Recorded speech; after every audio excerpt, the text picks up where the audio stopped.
Aora. A world where mortals live, die, and are reborn through the turning of the wheel.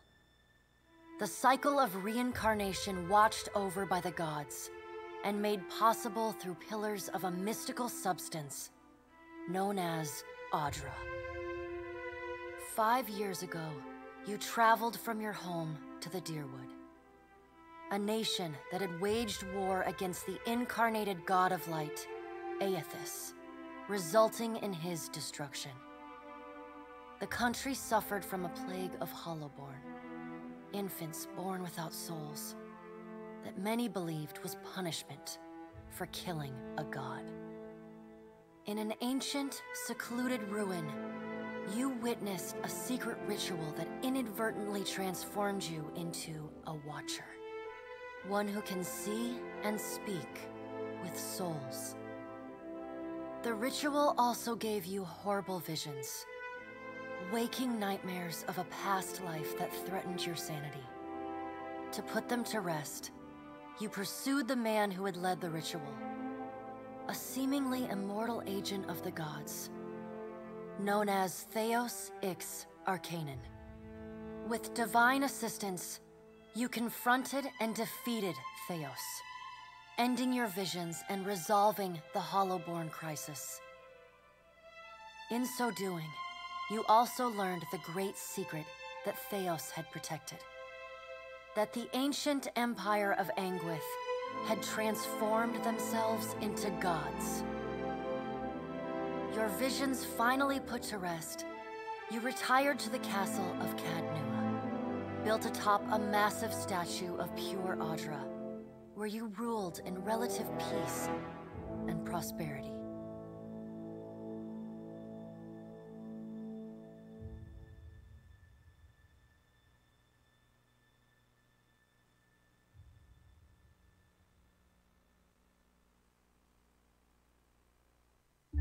Made a nice story. You fixing up that old keep? Lifting the curse? Must have told it 100 times. But something got to gnawing at me. Thinking the spirits there weren't really at rest. That maybe the gods weren't finished with us.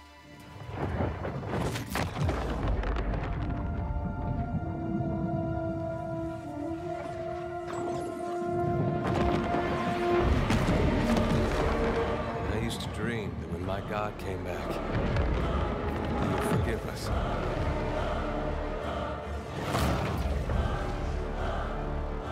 Last the trouble with dreams. Sooner or later, we all have to wake up.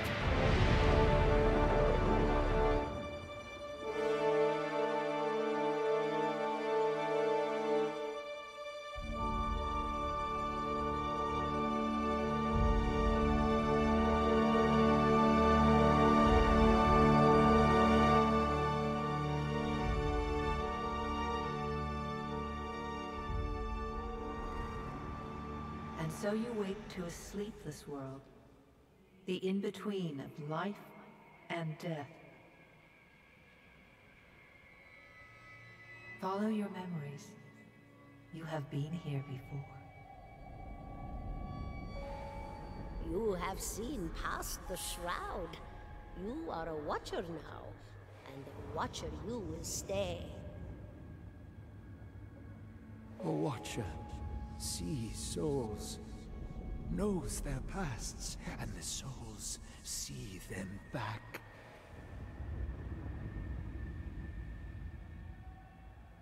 A dubious honor, inheriting a fortress both broken and cursed.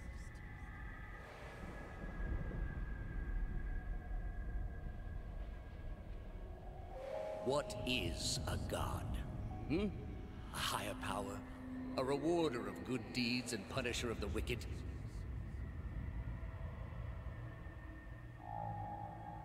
The gods aren't real, but something else entirely.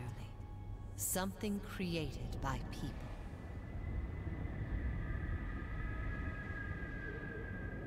And did you ever consider that these were things you were never meant to understand? That their comprehension is beyond you?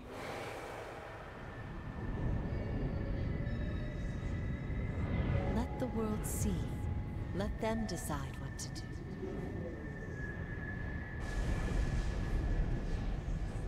The wheel has turned again, Watcher. Come.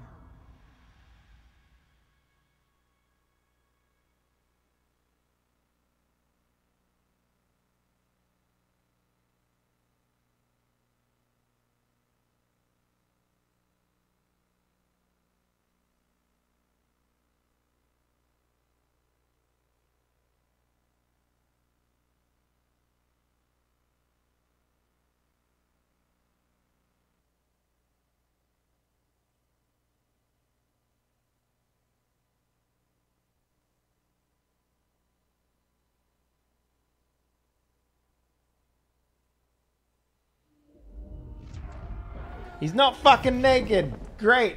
An aged dwarf shares this strange floating platform with you. Oh his my face god. is creased by so many wrinkles that his features lie buried amid shadowy pockets of skin. Still, the dwarf's well-practiced habits have left telltale tracks of a welcoming rictus across his visage.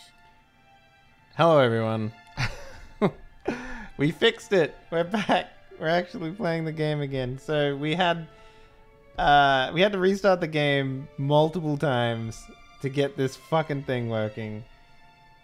I created a highlight of it you can check out before this, but basically we started the game, we played for a little bit, we started the game again because you can only make like wide sweeping changes if you restart your character. So we had to do that to fix a couple key things about this game.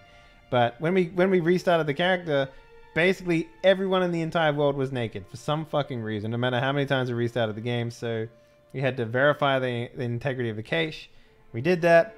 It's now working, so we can finally get on with the game. So that's what we're going to do. You can see his smile coming Goddamn. before it blooms, reshaping the dwarf's face from a hanging sack of flesh into something resembling an oddly carved merry gourd, replete with unhealthy bumps and discolored splotches.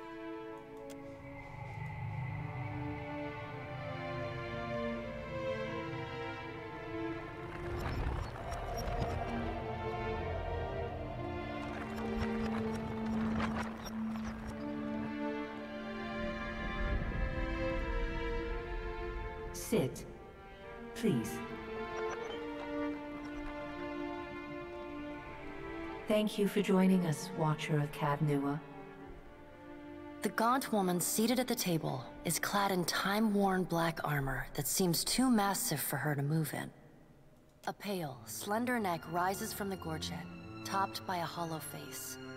The milky skin stretched across it is delicate and translucent, like parchment that has been scraped clean too many times. She is preoccupied with the arrangement of cards on the table between you. With each movement, her armor squeaks and groans as though bearing an incredible weight. She places a final card, gives a nod of satisfaction, and raises her eyes to meet yours. Your brush with the divine has drained you of your powers, fractured your memories. Look upon these cards. They represent the courses of your life. You alone know best how they flowed. Arrange them to fit what you remember. Alright. So we're going to go with Dark Times, which is, in Pillars of Eternity, you consign the souls of the Hollowborn to oblivion. As you pledged to Remnyan, the god of entropy, cold winter, bad luck, famine, and unnatural diseases. You left a wake of physical destruction and spiritual annihilation, wherever you went, seeking to bring a final end to all things. So Does everything appear to be in order? Yes. Good. Welcome to the Beyond. I am Bareth. One half, anyway. She points a finger in the direction of the dwarf who led you here. Though the movement is slight, her gauntlet squeaks like a rusty hinge. The dwarf's rictus returns as he nods in the woman's direction. Tell me, do you remember when we last met? Spoke with the other gods in the halls of the stars and pledged myself You to them. did.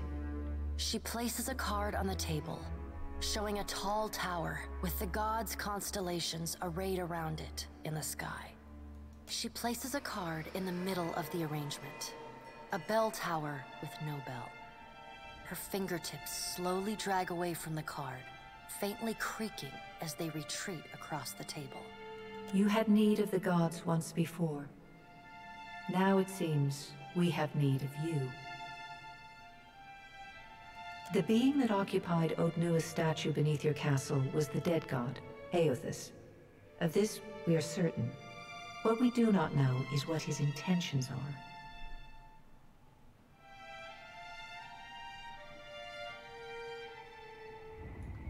Okay.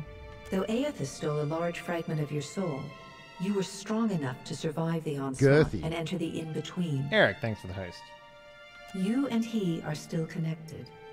He has chosen a body made of living Atra, perfused with the power of thousands of souls, including yours.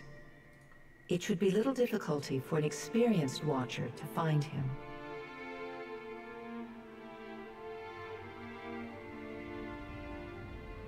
Why don't you just do it yourself? Taking a physical form in Aora is fraught with peril. Most mortal minds and bodies are incapable of containing divine power. It can lead to problems, as Aothus learned not long ago. Her armored hand gingerly places a card sideways on the table. It features a man with a burst of light instead of a head. Well, let's get on with it Good. then. Before you return to Aora as my herald, you must remember who you were, the last whisper of life in death. For a moment, the sockets of her eyes darken, leaving the pits of a death's head gazing out at you. When you can picture your own face, the Beyond will lead you back to your own kind, to the world of mortals. Okay. Now we're going to go into the character creation. So, we basically know what we're going to play. I'm tempted to not pick the godlike this time around because I really want to have a helmet, but... Oh, God. The loading of these...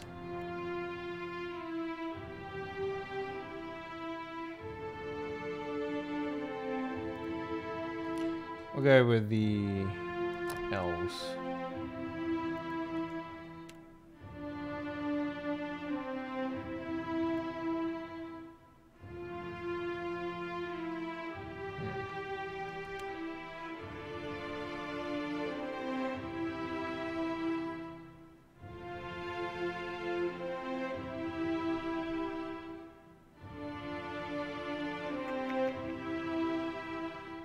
Oh, okay. Yeah, let's definitely do the elf. For sure.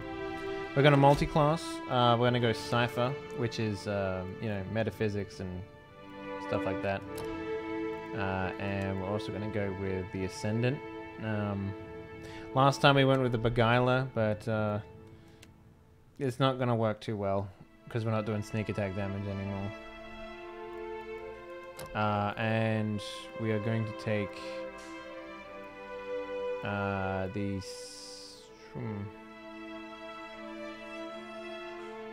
what was it? There was one that makes it take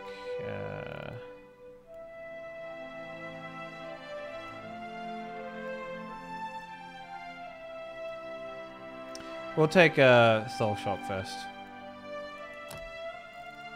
Then we're gonna go with the Ranger. Mostly because the Ranger has this ability right here, the Gunner, which reduces reload time, which is significant because we're going to be playing guns. So that's what we'll need. And we're going to take Ghost Heart as well. Because then the Companion is something that comes up when we want it to come up rather than it being a constant thing that we have to go through. We're also going to take the Lion Companion.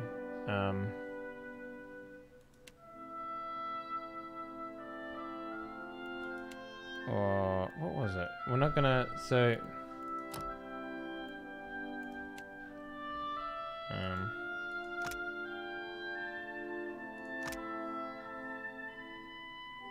yeah, we'll take the Lion Companion because it increases the action speed. Which is something that we want to do. You off? Have a good one, honey. What was that? Oh, thank you. So yeah, we'll go with that, and we'll also go with Mark Prey at the beginning. Her name will be Erroric.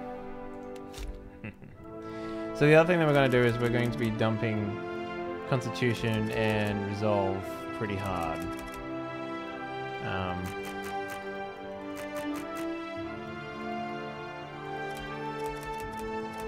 So that we can increase literally everything else.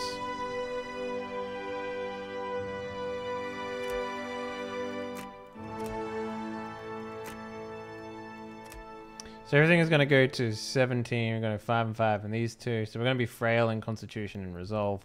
But hopefully we won't get hit. So we'll see how we go with that. We're also going to take the white that wins, which is the Culture, to get that extra perception.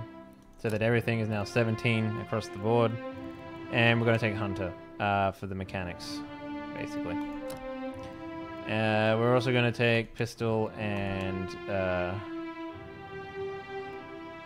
the Archibus, which is like a sniper rifle.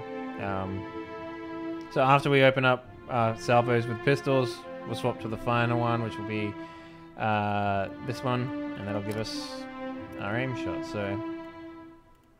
alright. Oh god. Anyway, elves. That's a cool looking head. Ugh.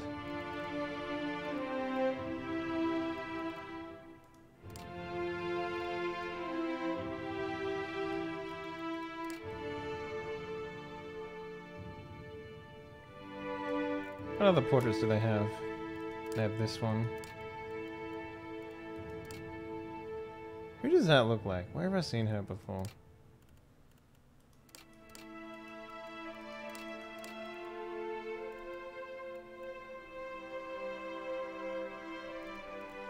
Yeah, I'll go with this one. Alright,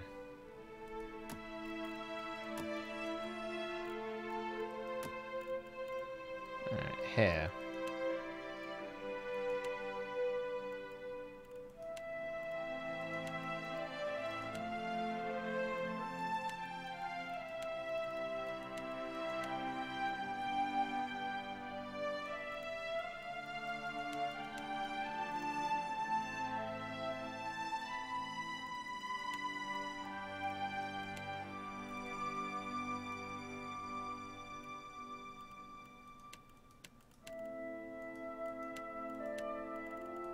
I changed her eyebrow color too.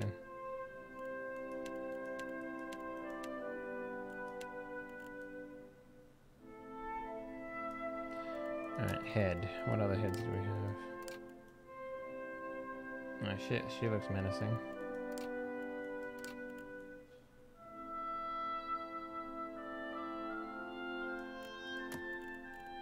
Stoic. Let's go. And stoic. Alright. Colors for the ensemble.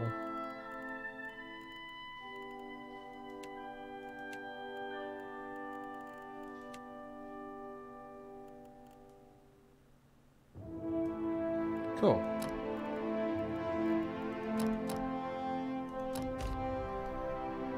Oh wait, no, hold up. We named the fucking dog the wrong thing. Oh god. Who? Right in. There we go.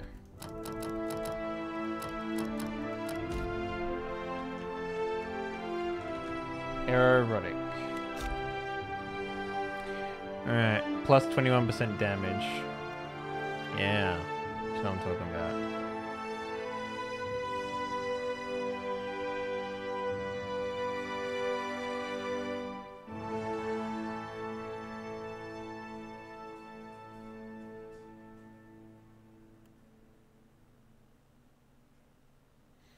Alright, let's go.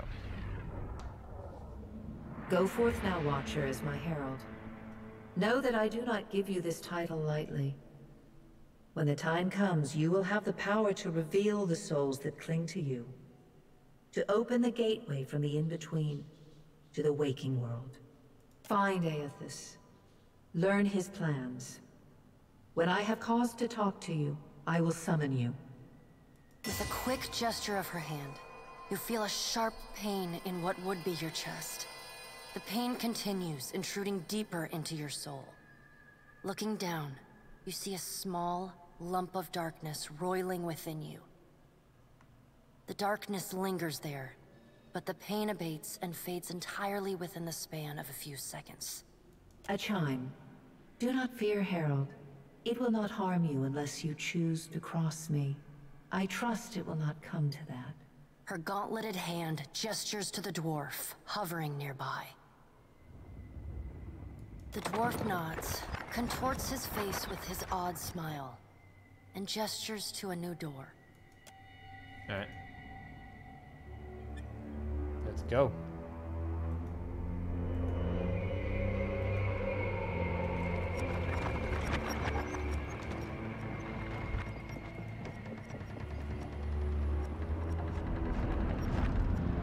Instead of everyone being naked, everyone is not naked now.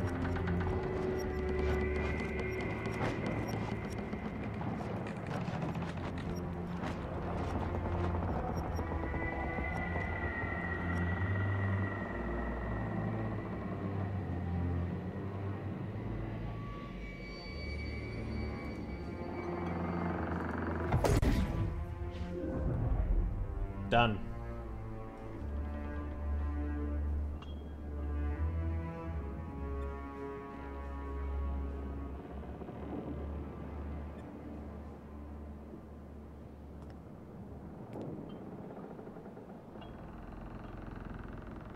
The return to your body feels like waking after a fitful drunken sleep.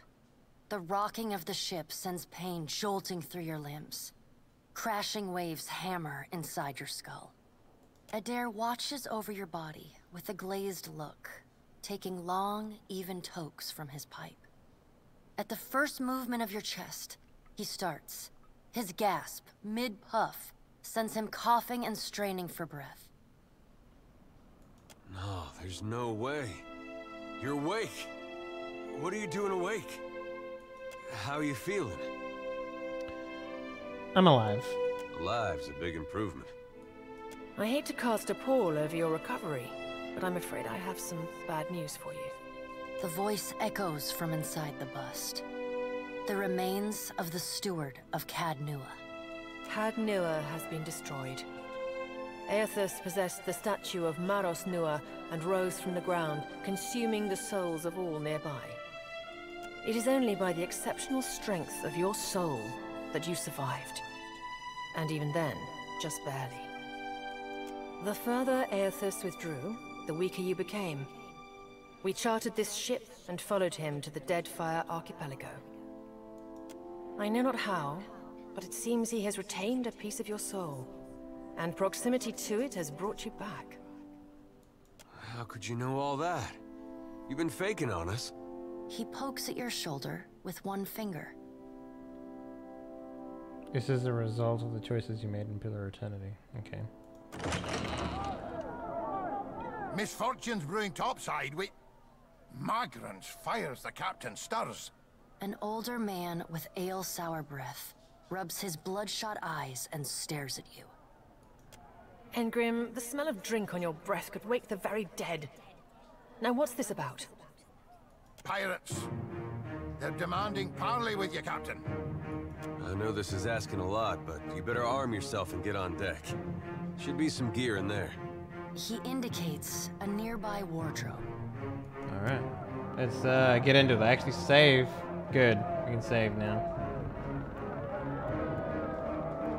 Yeah.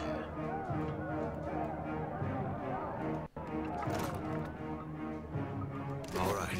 Now make some use of it.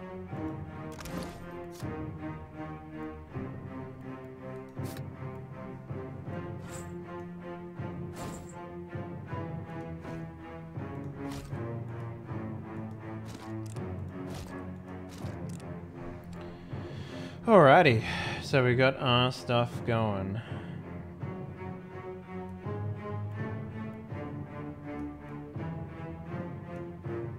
Let us begin. here? The pirates of Deadfire are notorious. I suggest you deal with them quickly. What a great idea that is. So now we should be a lot nimbler and do a lot more damage, but we'll see how we go. We also should take a lot more damage. How much is our HP now? I didn't actually check. It's like 41. We started with 44 last time, so...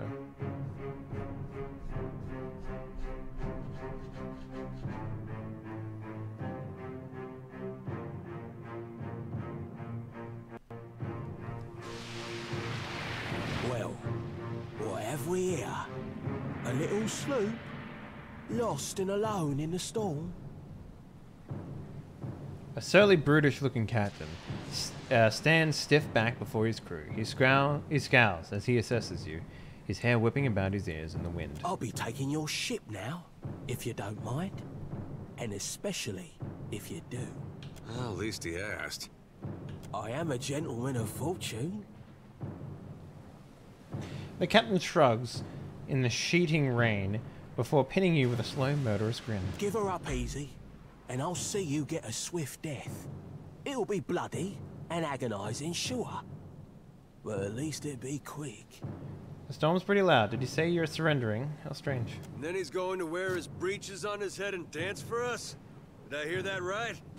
Aye, but the breeches are gonna be stitched from your skin. You got a smart mouth on ya. Careful. That'll get you killed faster than any blade. He grins to show crooked teeth. Listen up, mates. He cracks his neck as he addresses his crew. I'm off to spear me a bigger fish. One with sharper teeth like. I'm trusting you lot not to cock this up. Don't damage the sloop when you take it. Play with the crew if you'd like, but don't bring me any prisoners. None that are alive. You heard, Benwith! Off! So, let's see how quick this is now.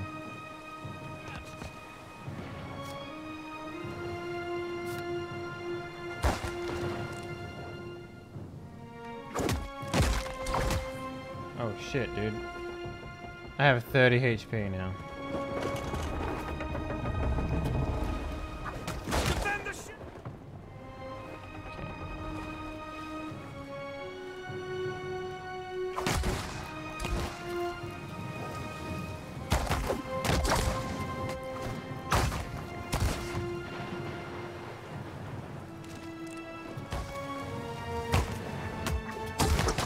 Woof! That's a lot of damage.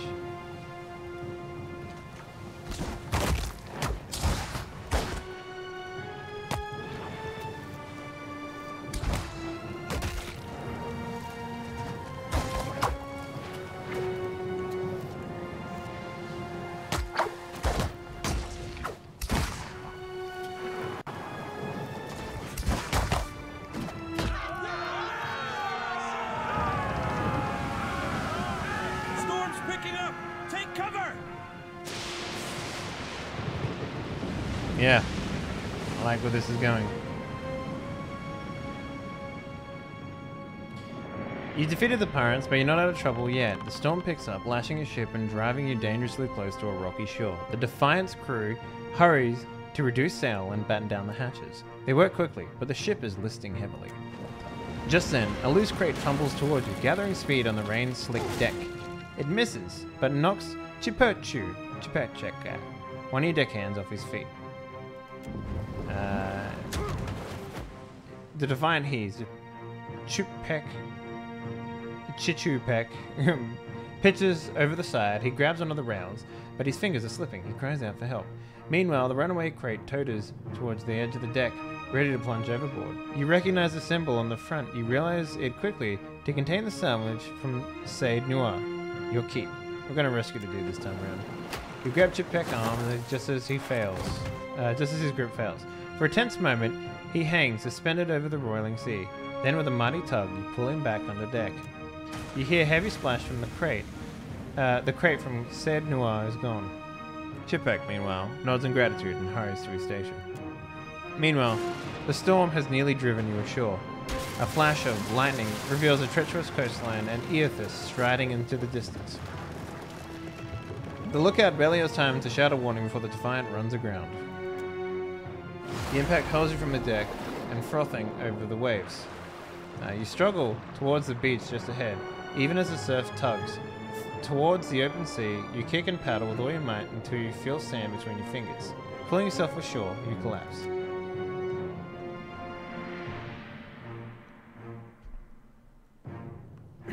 So we lost 14 HP, basically. Seems like it.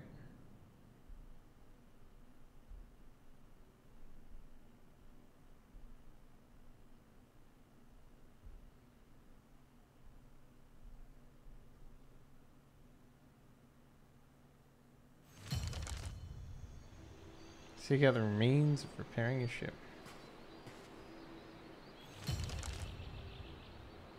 You've been getting a lot of sleep so far on this trip. I'd have woke you, but you look so peaceful with your face in the sand. Ida runs his hands through his fingers through his hair and removes a strand of seaweed he finds lodged there. He examines it closely and then tosses it into the sand. If you're worried about the ship, you can stop worrying. It's wrecked right over there. He points out the Defiant, despite it being difficult to miss from your vantage point. So far, it's just you and me and the chair lady over there. Elda nods towards something further up the beach. It's a relief to see you awake, my lady. I worried you were in for another long sleep. Your steward appears to be lodged between some rocks. Despite this, her tone is warmly cheerful. I hate those. Shh. It's right behind you. Unfortunately, I believe we'll be needing the Defiant yet. Unless you mean to settle down on the island for good. Oh, there's a thought.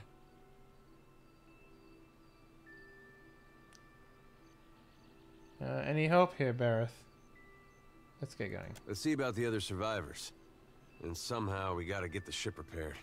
I don't want to be paddling out of here on a salvage raft. For now, I'd say your best bet is to find some sign of civilization. If nothing else, we may be able to hire on a shipwright. My lady, if it is not too taxing, could you explain how it came to pass that you were returned to us? Turns out the Gogs would squint dramatically. Being returned as a herald of Bareth on a special mission to find Eothas and what his plans are. Sure. I suppose if any mission could be considered special, it'd have to be this one. Don't talk to any witches, they'll curse you. A perilous endeavor indeed. Castle or no castle, you are still my lady, and I will aid you to the best of my ability. Well, I suppose we better get a move on. Let's go. Fighter. Alright. Will do. I've got it.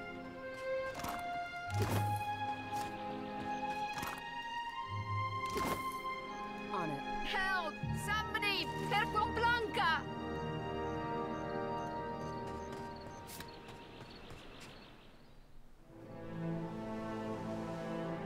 The Defiant is looking far worse away in its unexpected landfall. The hull is splintered into several pieces along its keel, while the tattered sails stand as evidence of your battle with the pirates. The deck of the Defiant is well out of reach from here. The ship groans like a beached whale each time a wave rolls in, but it doesn't seem to be listing further. You may be able to climb up it. Use a grappling hook. One good throw and the hook sails up over the rail, catching on firmly. A few tugs suggest that the grappling hook should hold fast.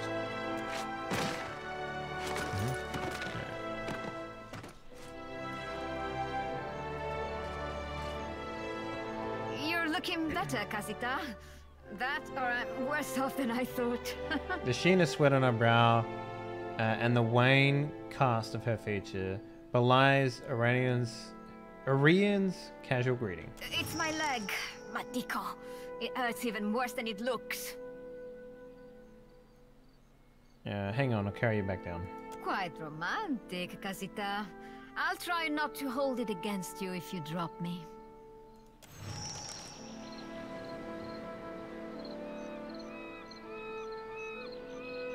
Okay, good.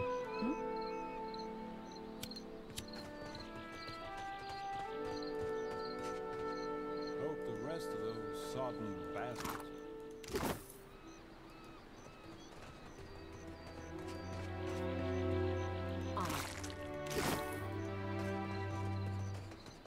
Will do.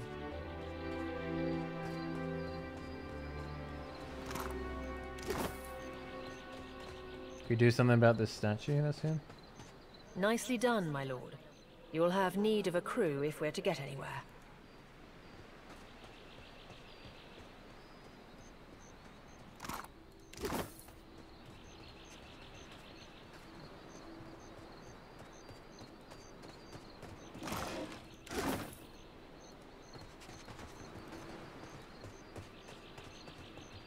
Could be a fight. Suey! Suey! Alright, you go attack that.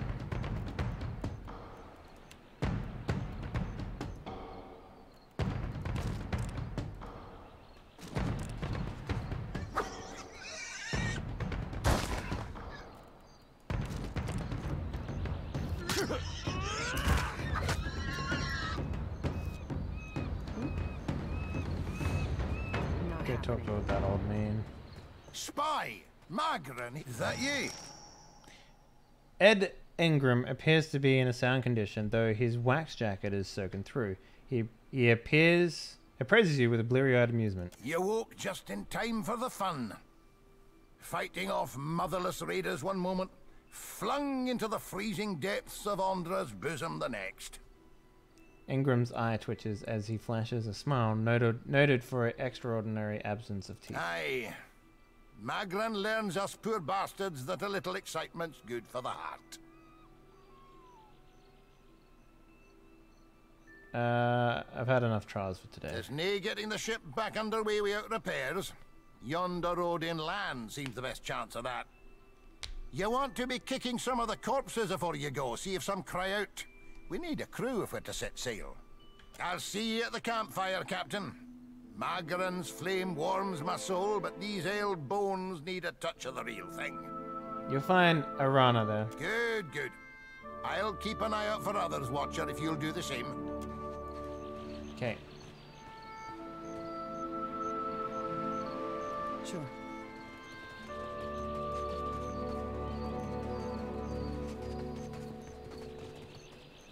Hey, fancy seeing you here. The spirit's voice warps and shifts, muted as if by a great distance. Even so, he grins brightly at you. I can't see much of anything, really, apart from you. Just endless gray. What happened? Go towards the light and all that. I don't see any light, Captain. Just you. The spirit. Is there supposed to be a light? The spirit raises a hand over his eyes, peering into the in-between. Both charged me with the guiding souls of the afterlife, so I suppose you're my responsibility now. Suppose that sounds nice enough. I'll follow you then, shall I? If you must. The spirit falls in a step behind you, radiating. Still seeing ghosts, huh? I suppose you're stuck with that.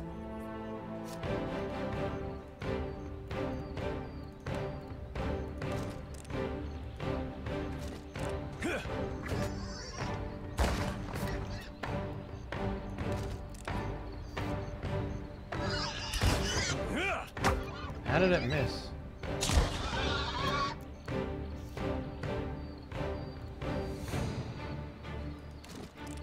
Right. Yeah? Watcher, over here. Wait. Girthy. Oh, that's that guy over here. Didn't think death would be so.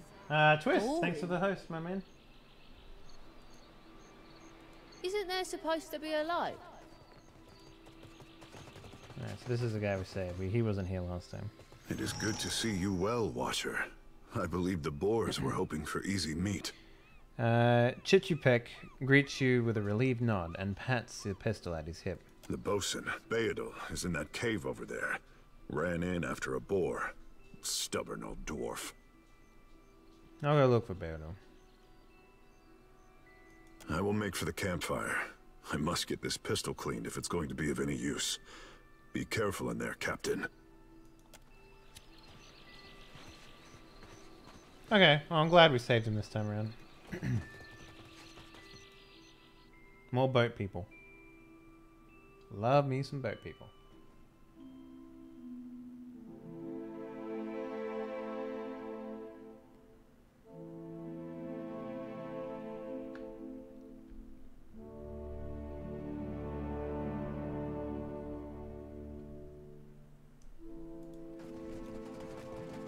Nice and slow.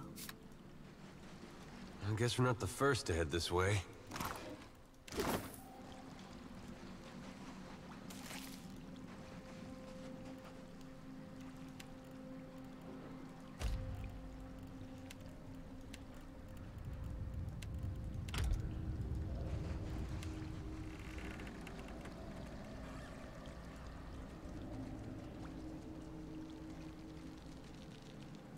What do you need? Sure.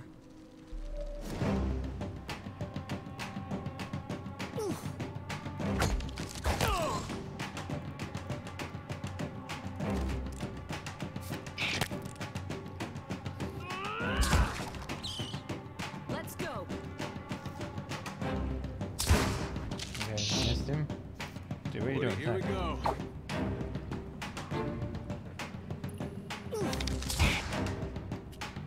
What the hell?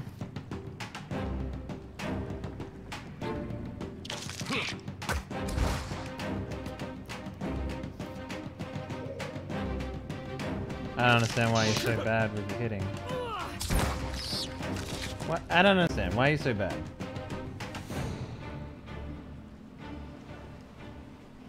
I thought her character stats were supposed to be good. I mean, they are pretty good.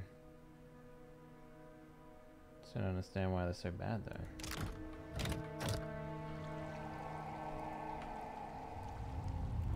What do you need?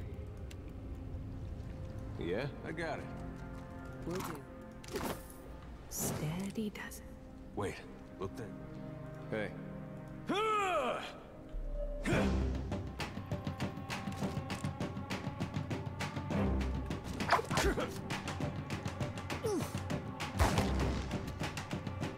No penetration?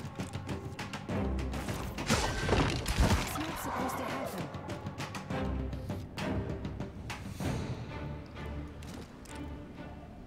I've got it. Keeping quiet. Huh? Mm-hmm.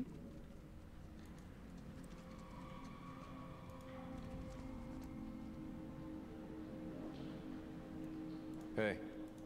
Wait, look there. Oh shit.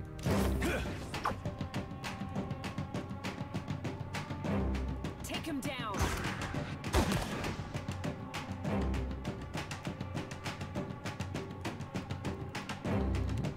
No.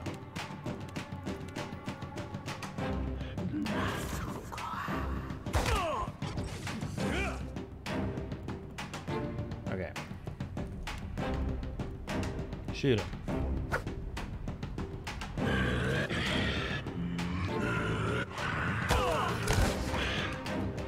Why did he swap? It's so dumb.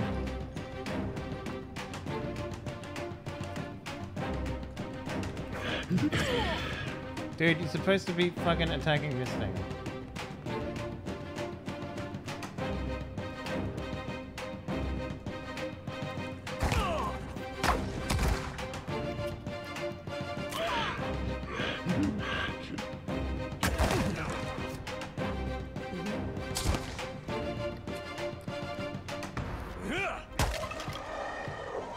That was dumb.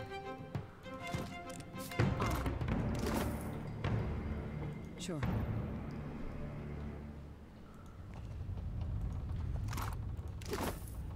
I'll get it open. Yes. Got it. Will do. Alright. Let's see here. If we put on the shirt again. Sort by last retrieved. Perfect.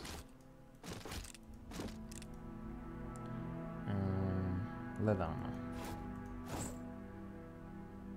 Perfect. Perfect. Perfect, perfect, perfect.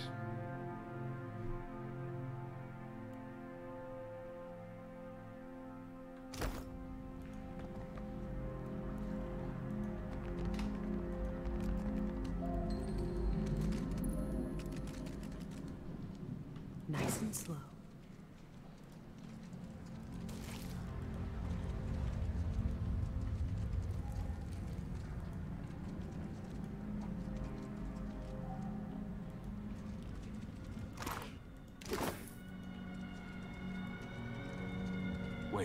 Look there.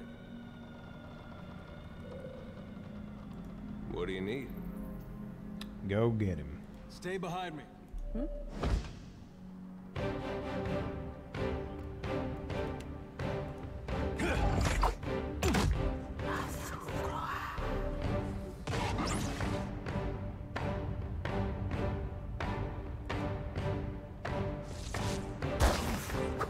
What up, Lavender? How you doing?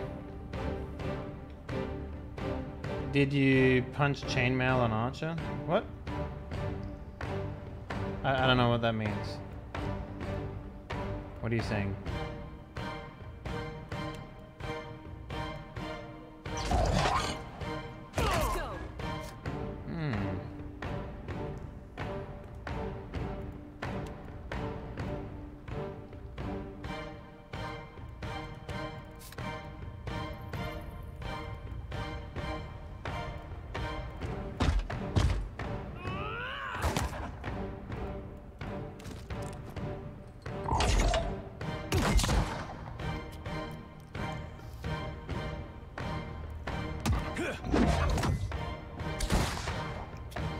Take him down.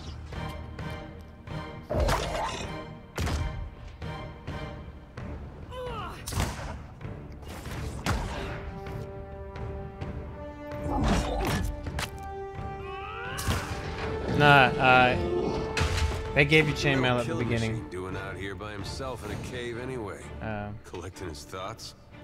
So we basically had to just fix that. We want him to change Well, that's gonna be hard. weapons quicker, so. Okay.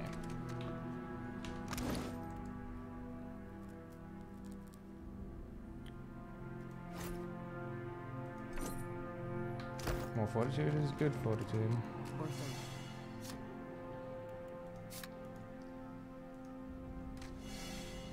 Damn.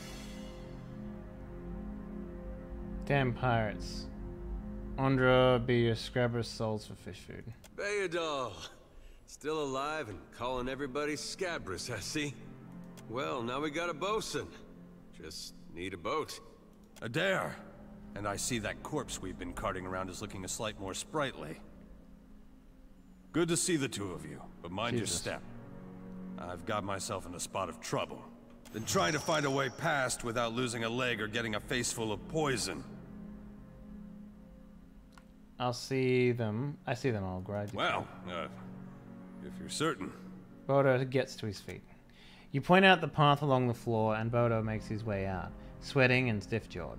Safe on the other side, he lets out his breath that he's been holding and wipes his brow. It's just bats and stinking corpses in this cave. You find anyone else? We've got a campfire on the beach. Then I'll head that way myself. See you on the beach, Captain. Nice. Leveled up. On it. Found him.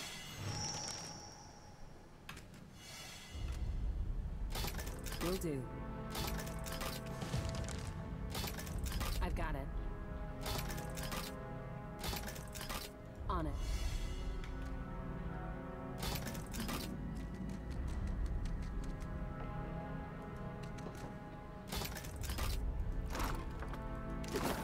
Cool. Looks like Shit, I forgot about these scaly bros.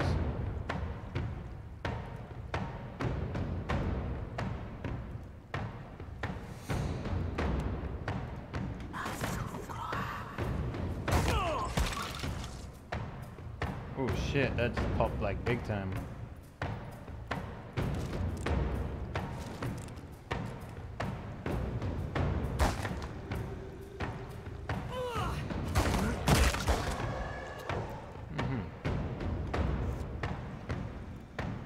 Will do.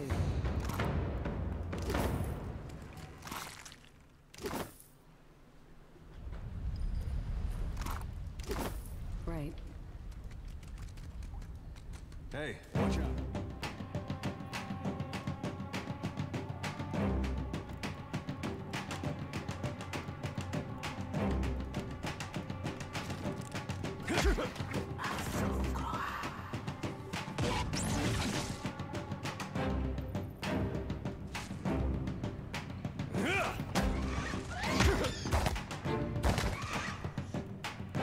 Swap.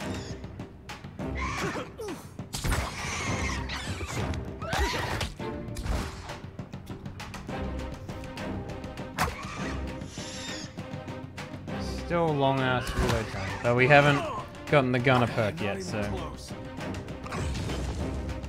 should hopefully fix itself soon. Okay, good. I've got it. Sure.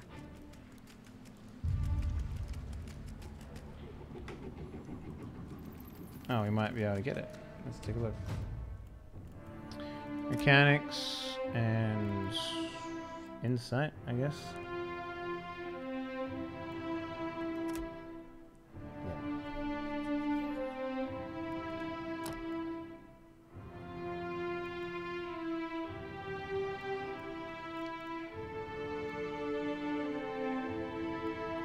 An additional weapon set would be good.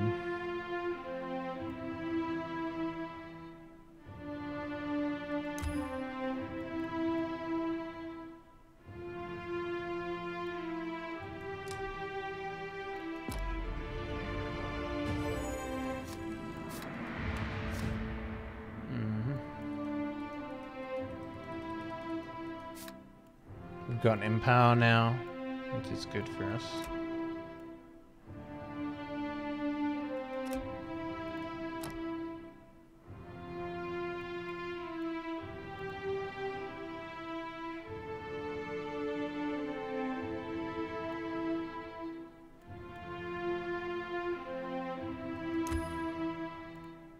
That seems good to me.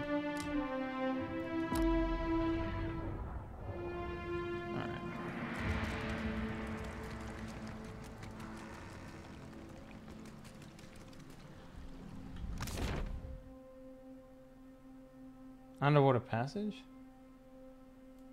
Hold up. Never saw that time.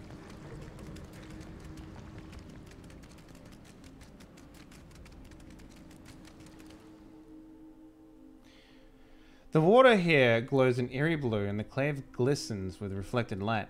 You can just make out an opening in the cavern wall to the northwest, where the water flows onward. The tunnel seems to extend a short distance before turning sharply, but you cannot see where it leads. Swim through.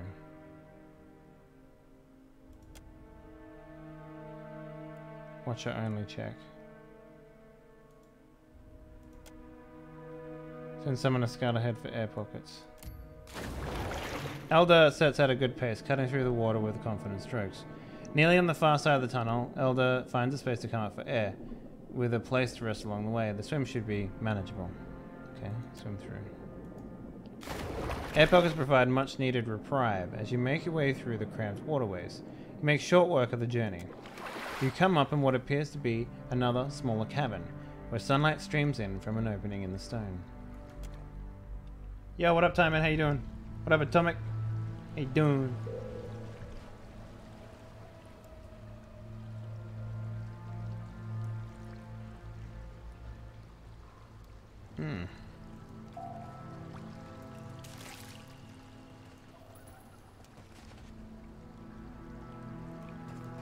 Valero's Rest. Got you a stove? Oh, nice, dude. Thank you. Appreciate it. I actually saw the Told pictures. you not to bring that thing in there. Didn't like the look of it one bit. But no one daren't speak poor of his precious animancy tech. The ghostly figure paces the length of a small outcropping with quick, deliberate steps, muttering to herself all the while. Her long cape flaps in the wind, and that bellows from the in-between. Special gift from his contact, he says. Now it's acting all weird. Gives me the damn creeps. You feel it too, right? Like it's looking straight through you? She turns piercing purple eyes onto you, and shakes her head and resumes her pacing. Came out here to get away. Couldn't stand it staring at me anymore. Then... Oh, my memory's fuzzy. Anyway, you want a Benwifts? Haven't seen you for, but he's been bringing all sort of new folks on lately. Can't hardly keep track. I think the rocks did a number on your boat.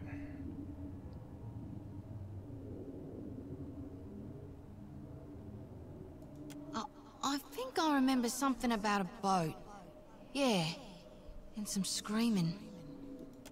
Look, maybe we should stick together. Feels right, you know? Well, with you being the only other thing around and all. I can give you a hand with, spirity stuff.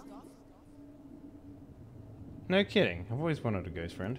And I've always wanted to be a ghost. Look at us, all in accords. We're like two peas. I just hope you know where you're going, because I ain't got half a clue. The spirit tries to give you a friendly pat on the shoulder, but a hand passes right through you. Unperturbed, she grins and walks along behind you. The foul, briny stench rises from sodden crates and their contents rotten. Ooh, got another pistol, got another pistol, got another pistol. Fuck yeah, boy. Okay, well that's cool. How many pistols we got now? Son boy. What's this? Precipice leather armor. Light armor. That's cool looking. Hey, I got 2 more pistols. Look at that. Pistols all the ding dong day.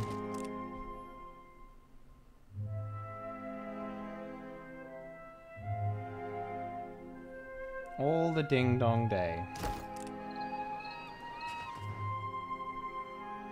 Ghost ship. Hell yeah, man.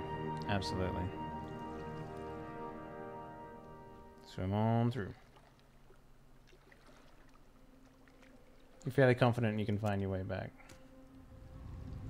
Alright then. I never saw that place in the first time I came through here, so...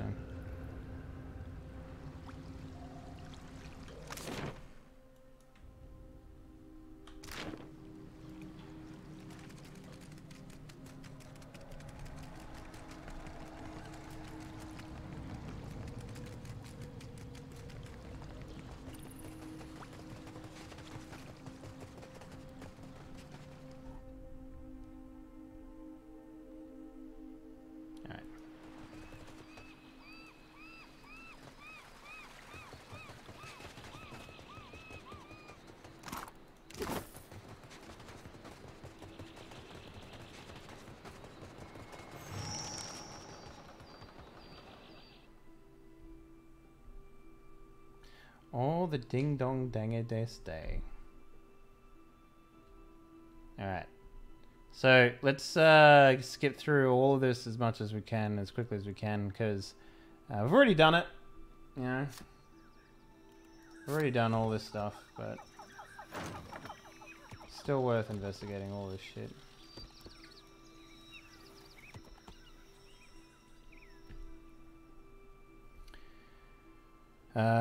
Okay, in the distance you see a simple wagon, angle to which rests on the road, one side jutting out above the other, suggests that it has been damaged or disabled. Even from your vantage, you make out the kith milling about it. Sneak closer. As you near the cart, you make out a group of Rhodian pilgrims, rough spun linens and cottons. A single draft horse stomps the ground impatiently as 2 pilgrims argue over the front right wheel, which seems hopelessly stuck in the mud. Approach openly. One of the pilgrims notices you. Her step back draws the attention of the others. A man in well-worn gambeson steps forward. The weight of deep concern hangs on his face. Did the dreams bring you here as well? The other pilgrims look like a mix of apprehension and hope. I'm following Eothas. The other pilgrim's mouth opens in amazement. Hear a gasp from another. They look at each other, excitement in their eyes. Praise him, the old man counts out. We're not alone. We had dreams too. We saw 3 stars sailing through the sky, piercing the black of the storm cloud. Figured it must be him, Eothas, calling to us, so we came here, to the place we saw in our dreams. The pilgrims look around, matching their sleeping memory to the present. We saw the giant pass, we saw 3 stars on his brow, but he sighs and gestures to the wagon stuck in the mud. Sad to say, we could not follow him. The wheel's stuck as it gets. None of us are strong enough to lift that corner to get something under it. More than one of us tries, and we just get in each other's way. Okay. The other pilgrims nod and stretch. Suddenly remember their aching bodies. Inspect the wagon. Let me take a look. After a brief inspection, reveals the wagon is undamaged, but the wheel is stuck fast in the mud. We have some wood, the old man says as he gestures to the back of the wagon. If we get that wheel up, we can slide that underneath it. Inside the wagon, you see several planks of wood. A small box of valuables sits to the side. One of the younger Dwarven stars looks to you, eyes wide. Reckon you can lift it? Alright, attempt to lift. Choose party member, me. You square yourself in the wagon's corner, squat deep, and rest the wheel from the mud with a grunt. A young Dawnstar stands back in shock for a moment, but reacts in time to thrust a thick board beneath the wheel. It takes a better part of an hour to lay down the safe passage for the wagon to roll free of the mud. You and the Dawnsstars you've roped into your work glisten with sweat, but they laugh happily, singing praises for Eothas. 2 hours pass. Smiling, the leader presses a small pouch of coins into your hand. We appreciate the help. Without you, who knows how long we would have been stranded here. They begin to prepare their wagons and take your leave. As you take your leave. Okay. Old man calls out to you. Take care of yourself and your soul traveler, whether you came from Eothas or not. We know in our hearts he has come for us. Okay. Last time I stole the thing from him and what's-his-face didn't like me very much. So there was an option that I wanted to fuck with real quick. So game... where was it? Thanks, Josh. Okay, I don't know what that means, but yeah. No, we don't want auto pause. Difficulty, show personality, yes. Cool. That's what we want. We want that on. Yes, save changes.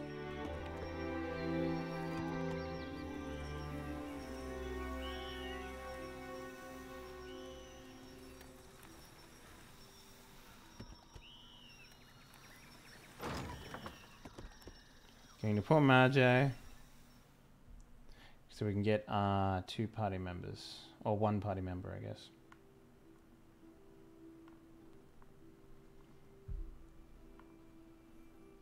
Thing with these types of games, you found passageways when you were looking at the map. Yeah. Yeah. I also didn't have the notification stuff turned on, so makes sense that I didn't see it.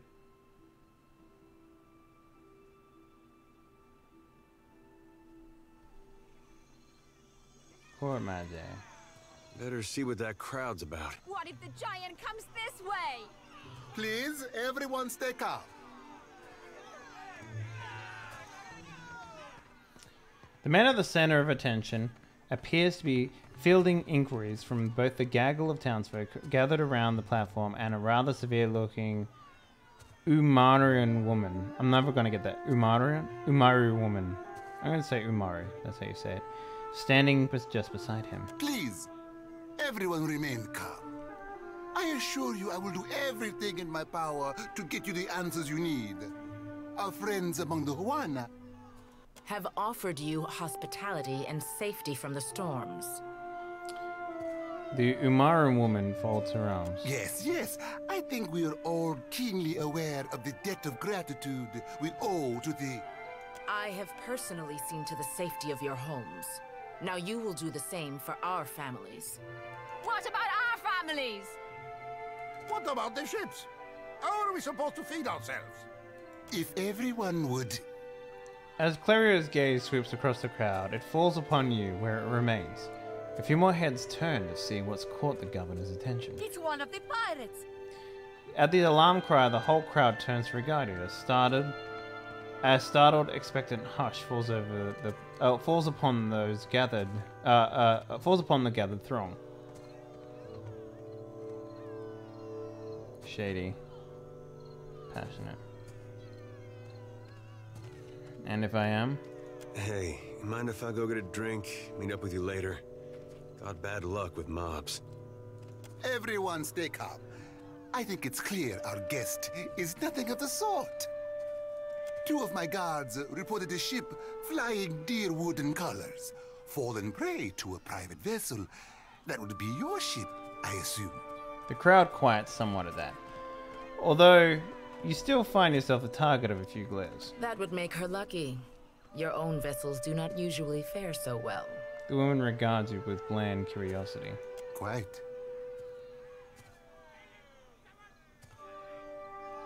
Say nothing. If I was all that lucky, I wouldn't have crashed here. Clever. Perhaps not, but I suspect some good can come of this. Per complanca, everyone, forgive me. I believe this matter requires my attention. You have my word that I will keep you apprised of any changes. Okay. Especially you, Mr. Ikawa. Do not flatter me with Valian titles. You are distracted with your newcomer and wish me gone. But I will not go far, Governor Clario. Geralde, as for you, stranger, let us speak at my estate. We'll discuss your predicament.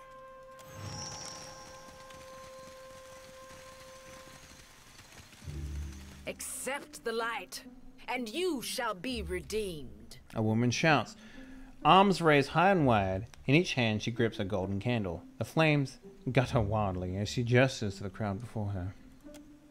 The missionary holds a candle to drip wax in the shape of 3 stars on the forehead of each kneeling worshipper. One of them stumbles back, swiping the hot wax from his skin. Se futito, Madicchio, I did not sign up to be burned. Watch from the crowd. The priestess trembles her arms, face pinched with disappointment. In the warm sea breeze from the port, loose strands of her sun-streaked hair whip about her head like a living halo. This flame is not for purification. It is for illuminating the darkness. Sanctification comes only as a result of your journey.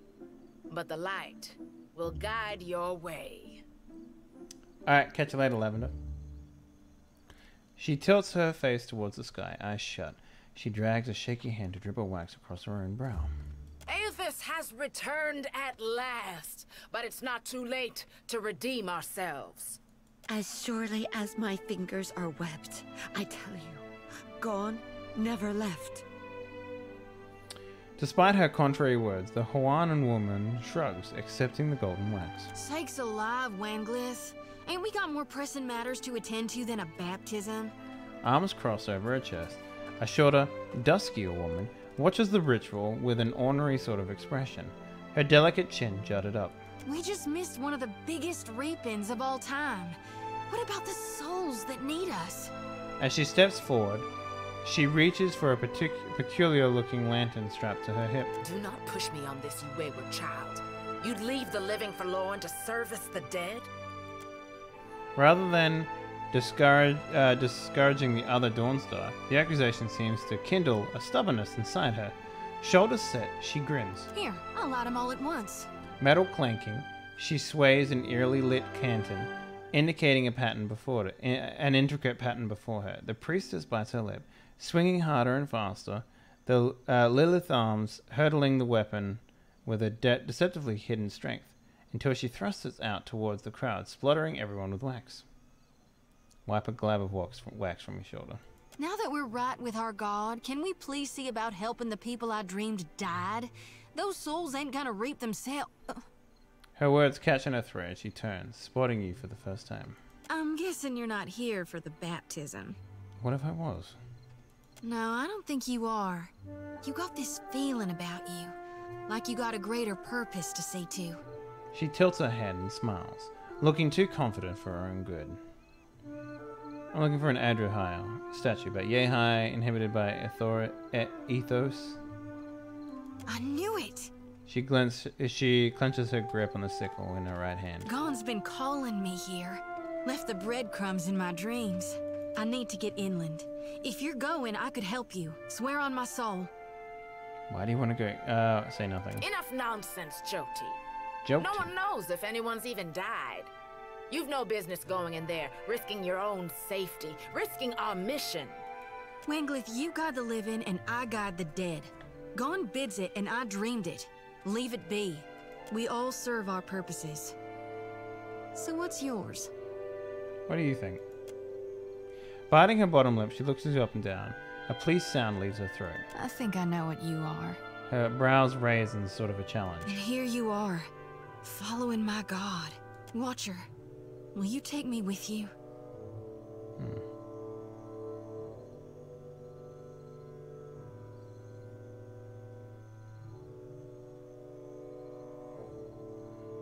Minor positive. A fine proposition. I'd enjoy the company of a priestess.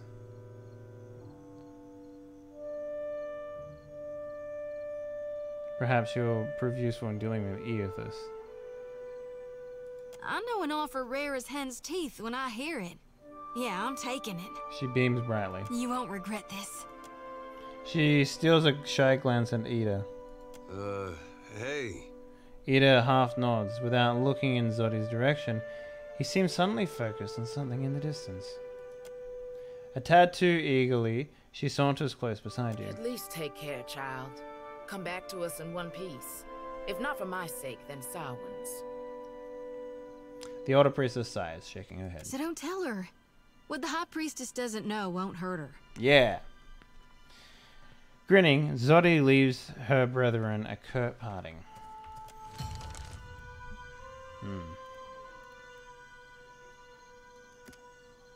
Contemplative.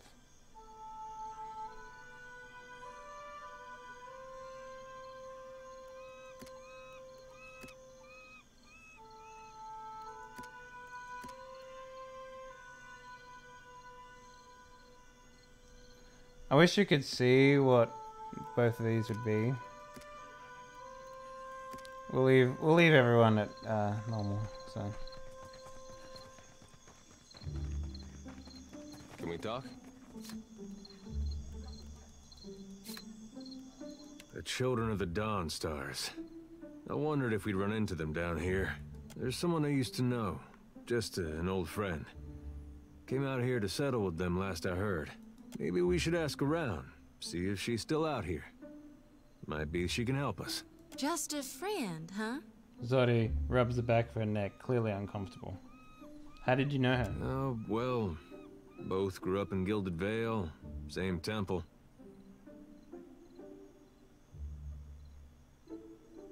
What's this? Diplomacy. You're eager to see her, but you're trying to hide her. Why? All right, all right. We used to, you know. She was real loud, too. Used to have to cover her mouth or she'd get the dog howling in the next room.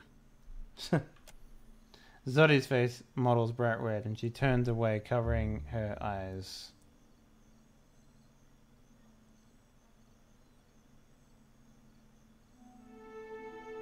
It's my favorite kind. I knew you'd understand. You're gonna like her. I got a good feeling.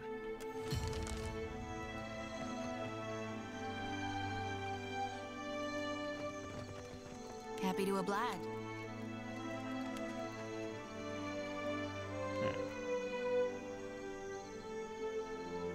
Right.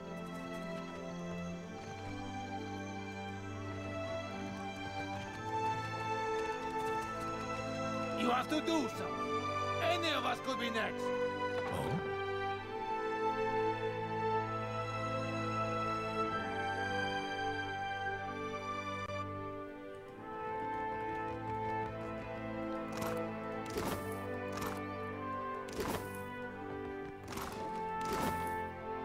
See, now we can wear hats, and that's awesome.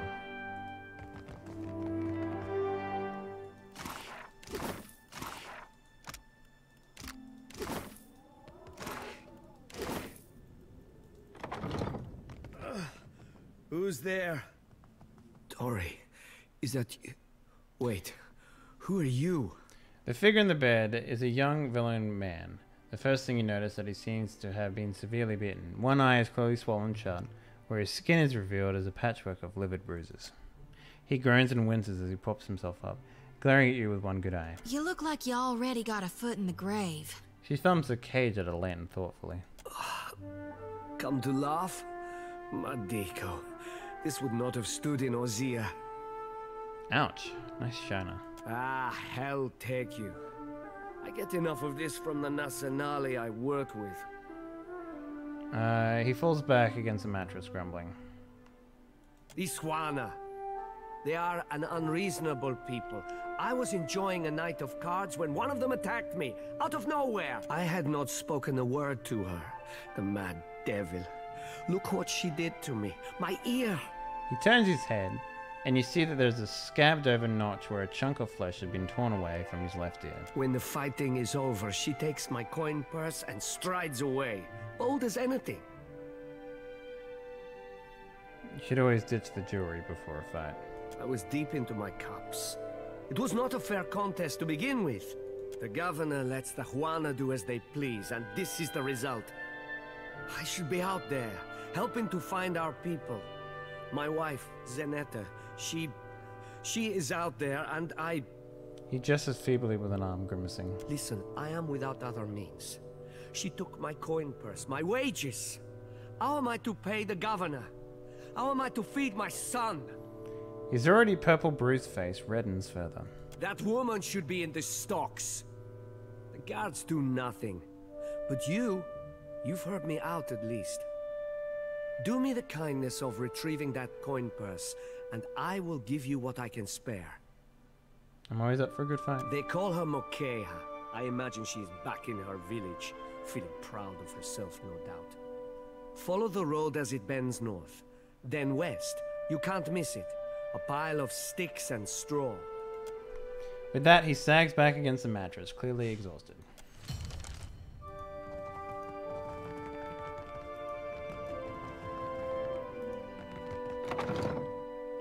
Mm-hmm.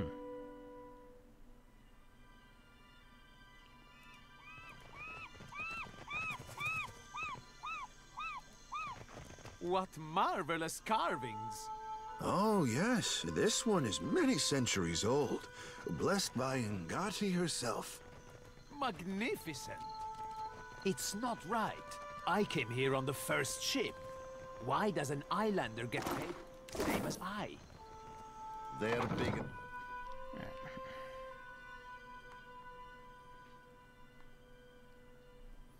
Do all the quests.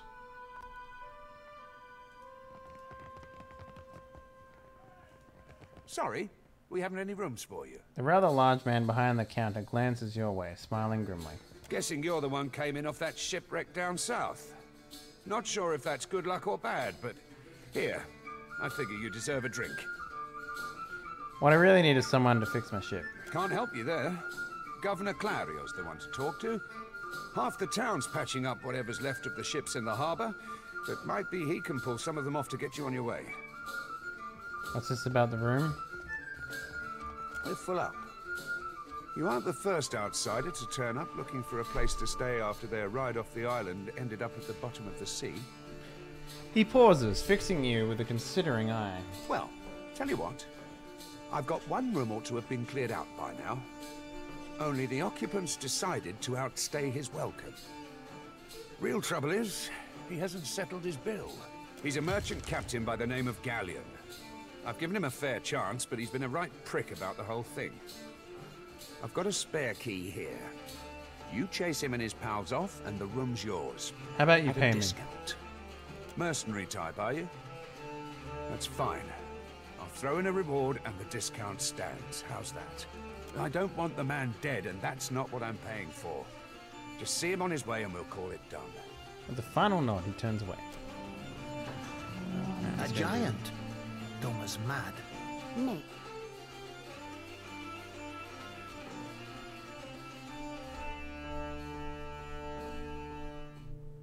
On it.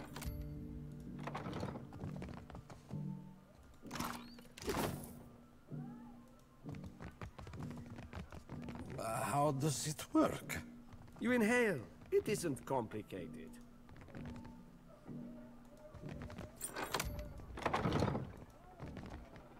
Ha!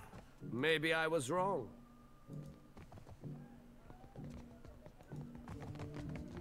Don't remember ordering more drinks. Thought I'd locked that thing. The glassy-eyed gentleman before you bears a miserable expression of the recently sober. He also smells like he's been pickling in a cart for a few days. Thing is, the way doors work, right? and I realize this is complicated, is that you close them and then uninvited people stay on the other side. Try not to slam the door on your way out, yeah? My head's going to pieces. You got until the count of 10 to get your things and get out. Galleon blinks at you, and then at his companions. He bursts into laughter. Did Thorol put you up to this? You really want to get your teeth kicked in on his behalf? Get out of here before you regret it. You can leave on your feet or get dragged out by your ankles. Your choice. Gunnar sneers for a moment, but something in your expression squelches his confidence in a hurry. He scratches nervously at his beard. All right. Just keep your boots on. We're leaving. Thorol wants us out on the streets so bad, so be it. You serious, Galleon? Where are we supposed to go? The Umaran woman glowers at you before following him out. Alright, get out of here, nerds. Cool.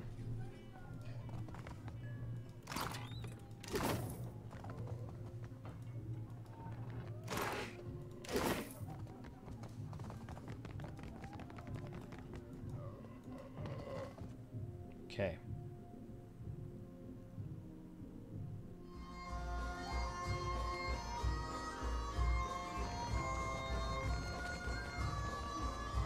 Still kicking, eh?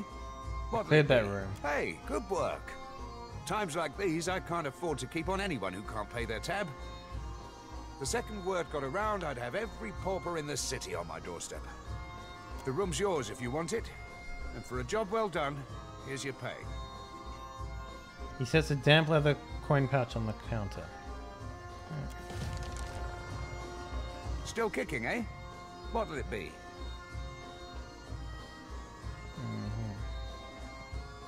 Hire some crew Not members. much point to that without a ship. Come by when you've got work to offer and we'll figure something out. He smiles apologetically.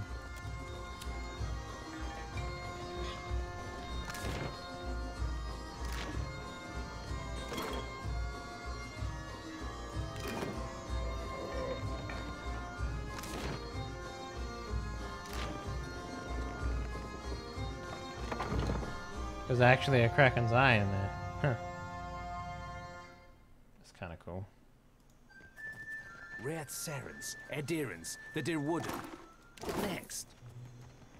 Giant, fresh fish! Race you to the coral. No contest. What? Just because you have webbed fingers and I can't swim? You are a strange man.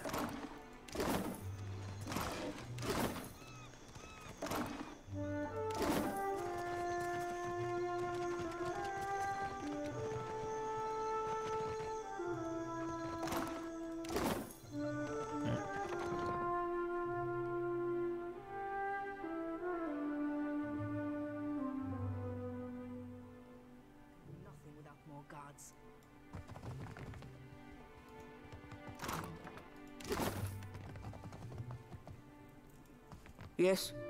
What is it I can do for you? The watch commander looks up at you from her listless greeting and notices that you notice that she has a dark bruise around one eye. She grimaces but does not turn away.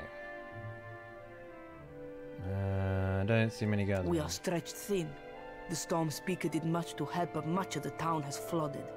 Now we are awash in homeless citizens and stranded merchants, to say nothing of the cultists out there. Xavier glances up at Zodi, expression flat but keeps silent. Now I have Ilari's people making trouble up on Gorechi Street. His little gang is looting everything they can get their hands on, and the Bozzo kicks up his heels like a prince. Lucky for you that I'm around. I humbly offer my services. Let me out and I will bring you this Ilari's teeth. Shut it, Rigere. Something you wanted? I could go speak to this Ilari. Kue, I cannot say it would not be welcome, but you are only recently arrived, and not, I hear, by choice. Why do this? Seems only be sensible to be in terms with the commander. And you are a sensible woman, I see. Fair enough. Gorechi Street is in the western part of town. Just walk until you hit water. We don't need a bloodbath. I'm sure there's a peaceful solution to resolve this. I'd appreciate your looking for it. Farewell. Ado, stranger.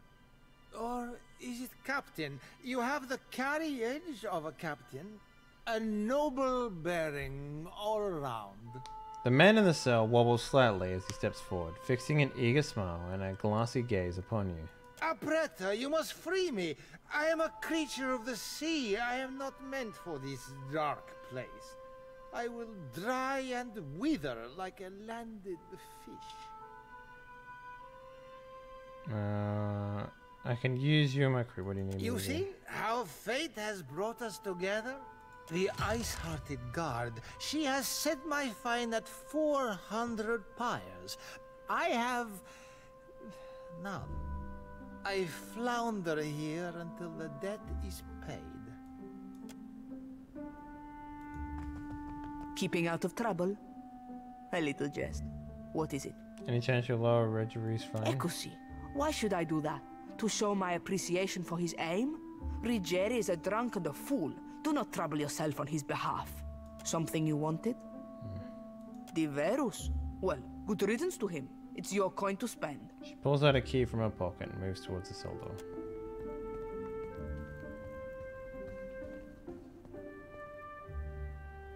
Grasima, Captain. See you at your ship. Okay. Alright, so we got some stuff to do now.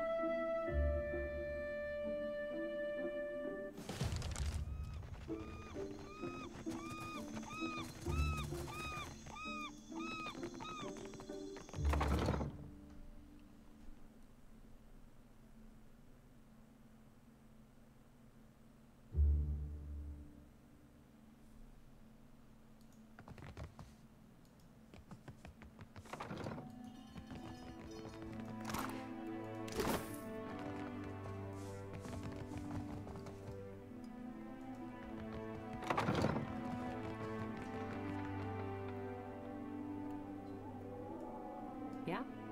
Mm-hmm. Steady does. I've got it.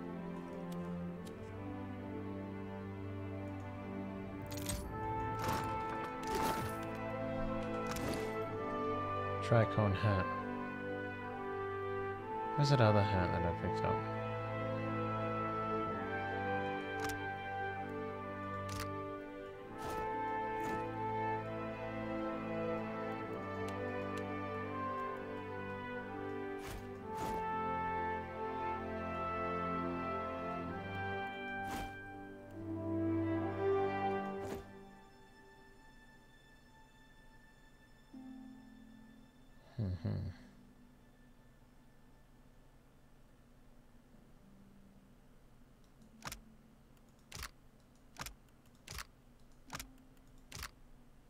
Okay. More male armor.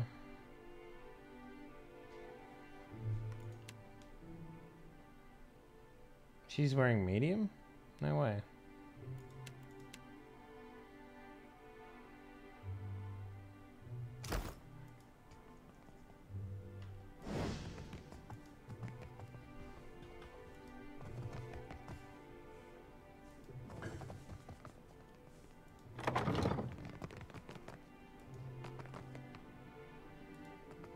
Ah, yes, there you are. As governor and under the auspices of the Valiant Trading Company, please allow me to officially welcome you to Port March. He spreads his arms in a subdued flourish. I'd like to say the pleasure's all mine, but I try not to lie. Don't worry, I'm only here on account of her. She bobs her head in your direction. Of course. I see you've been as quick to involve yourself as ever. Clirio's tone is polite, but there's a stranded edge to his wide smile, and he turns from Zodi to, Zodi to address you. Apologies for that little drama outside. These are confusing times, and people often react poorly to uncertainty. Between the storm, the pirates, and the, well, certain strange events, we are all a little on edge. I need to leave the island as quickly as possible. Is that so? You've clearly come a long way. It's not a short journey from here to the Deerwood. Just what brought you out this way? I have to find someone. A fearsome task out here. You have a great deal of water and land to cover. But I see your point. The sooner you are away, the less likely your quarry will slip the net, no? Now, to the matter of your ship. You're stranded, are you? It was a rough landing by all reports. Unfortunately, our own ships are in no condition to sail. We've had dealings with the pirates ourselves. They've taken their share of supply ships. The storm saw to those berthed in the harbor. All that said, I believe I may have a solution, provided you're willing to help me in turn. I get it. Things are falling apart. You need me to save you. I would not put it just so, but let's move on. I have the guards on the lookout for pirate vessels looking to take advantage of whatever damage the storm caused. We've cannons enough to see them off, but I need every man ready to use them. There is a site of some considerable value elsewhere on the island. A value to the trading company, you understand. In point of fact, it's the very reason any of us are here. You're familiar with the luminous Adra trade? I'm a watcher. I've dealt with this Adra before. Are you indeed? How very interesting. For a moment, Clario appears entirely distracted from his point, regarding you with an uncomfortable intense degree of interest. Do you know, they'd have a great deal of interest in speaking with you at headquarters. Something to consider. He finally breaks from his musings and flaps his hand to dismiss the subject. Well, luminous Adra is to Adra what a fine wine is to... well, never mind that. The point is that it is a particularly potent material, suffused with essence, and it is only found right here in the Deadfire archipelago. It's also quite valuable. When refined, it sells for considerable sums. The trading company has invested a lot of time and money into locating sites suitable for mining and processing. Get to the point. We sought to improve the refinement process. To that end, we hired some of the brightest minds in the field of animancy and brought them out here to lend their expertise. And then one evening, a storm rolls in out of nowhere, and my scouts begin to report that a giant has marched its way across the island towards my dig site. What am I to make of that? We haven't heard from Mestre Odorisi since, nor any of his assistants, or the workers. I must know what has happened. If Odorisi, if his work is lost, then everything that we have worked for is at risk. Which is where you come in. You need a ship, I need information. See to this for me, and I'll set half the town to work. We'll patch up your ship. That's what I'm talking about. Wow! Danielle, thank you for the follow. Not a problem. The Kith are easy to track. Glad. Then we are agreed. I will assign men to keep watch over your ship. You will find the dig site on the eastern side of the island. I'll mark it on your map, here. You'll do it for the Watcher, but not for me? I see how it is. With a discontinued sound, she crosses her arm over her chest. Yes. Why wouldn't I want a pack of Dawn Stars crawling over my Adra mine in search of their lost deity? Clario darts a quick, sour look in Zodi's direction. One more thing. Nice. If you should recover Odorisi's notes, know that they would be of great value to me. Okay.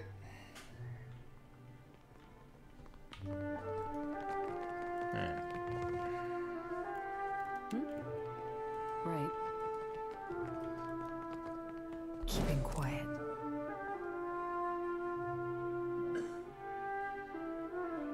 I don't think I'd be able to steal anything from here. Alright, let's do the level ups. Cool! I guess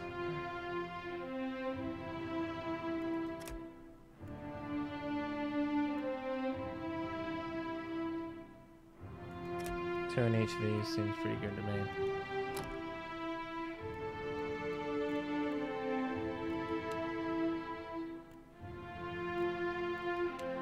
Oh shit, you can't like double up on the arms bearer stuff. That's frustrating.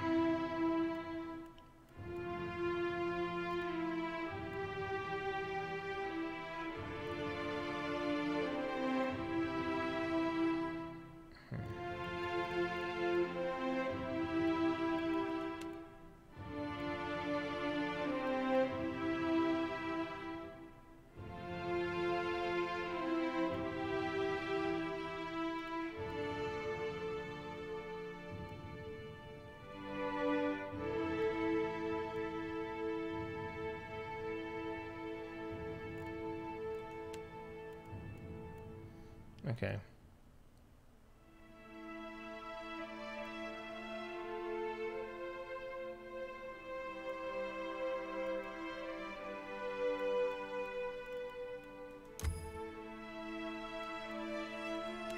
Let's grab this one actually.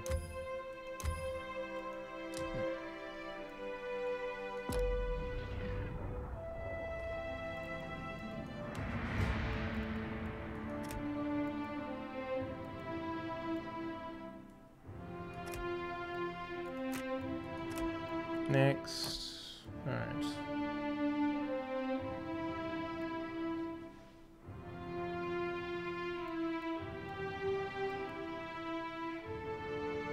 Weapon and shield style.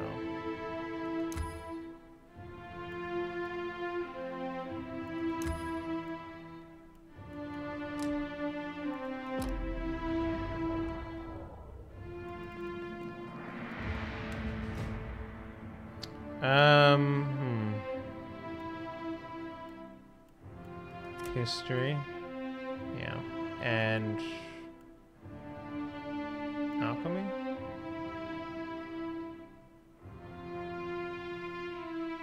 No, arcana.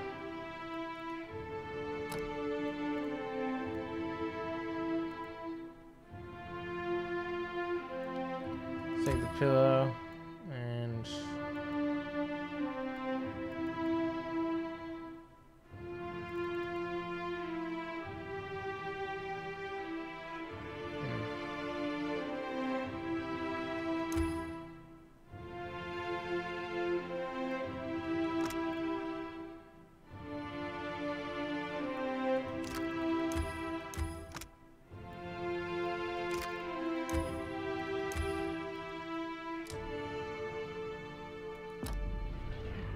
Cool.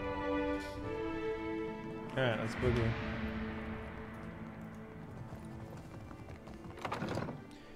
Oh, can we give, what's his face? Ada a better shield?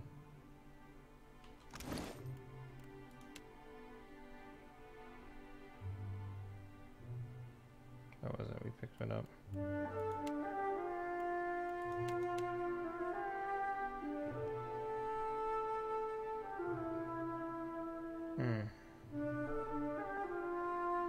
Let's get that medium shield still.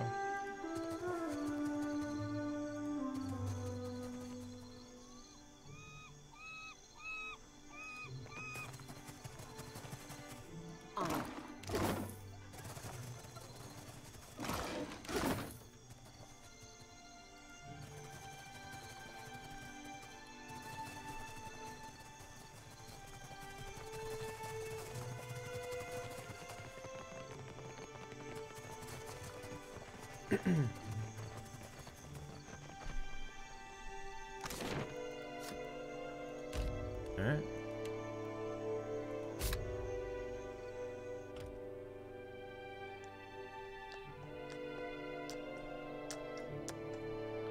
I don't know what we'll need for. Alright. As you make your way through the sides of Portmager, you come across visible traces of storms passing. Many of the houses here boast cracked window panes, sagging awnings as you pass, and you pass narrow streets strewn with foliage and debris. The cobblestones beneath your feet are slick with water and slit. And before long, you are ankle deep in sucking mud and loose stones. The flooding only worsens up ahead. where the water level rises to the knee. Most of Port Margie's residents have fled this region for dry land. But the murmur of raised voices ahead, the occasional splash, suggests that you are not entirely alone.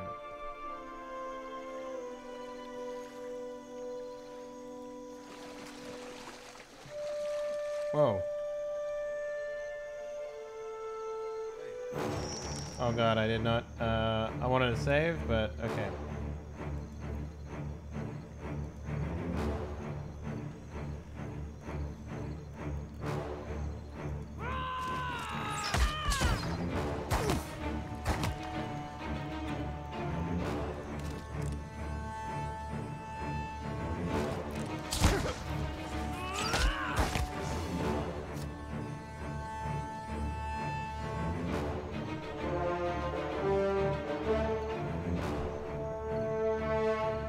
She's gonna have to heal me.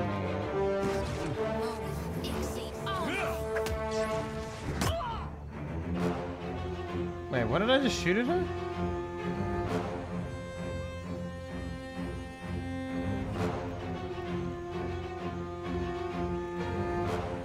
Wait, I didn't put the fucking rifle in her hands? Why didn't I?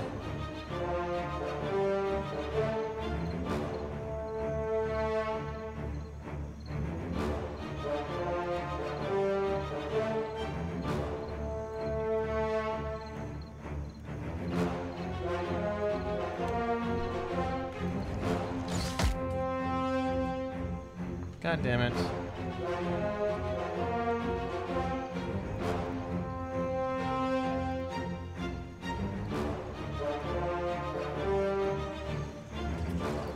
Another wither's on the vine. God fucking damn it. We didn't even get a chance to react to this fucking fight.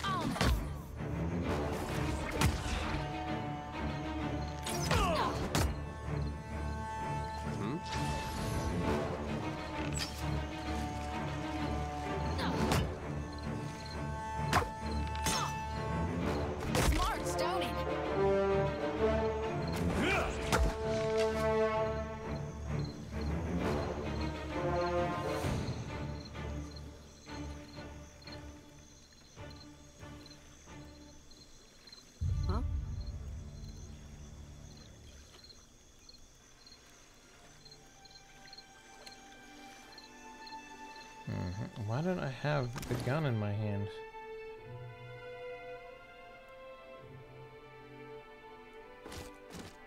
Fuck, that's so weird.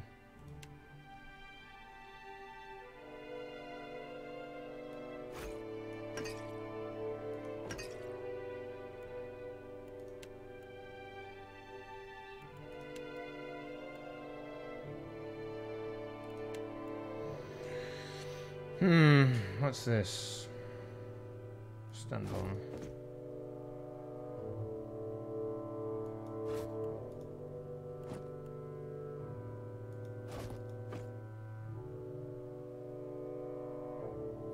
Okay.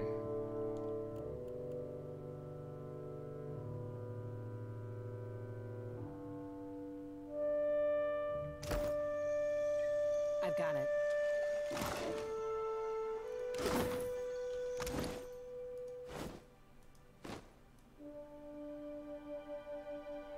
Neato. That looks cool. Will do. I've got it. Will do. On it.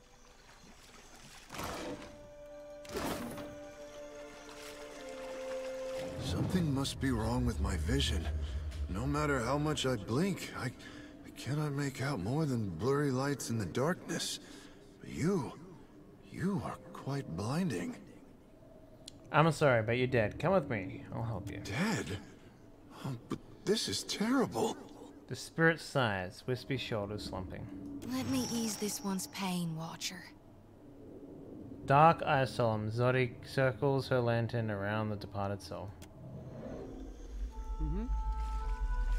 Will do.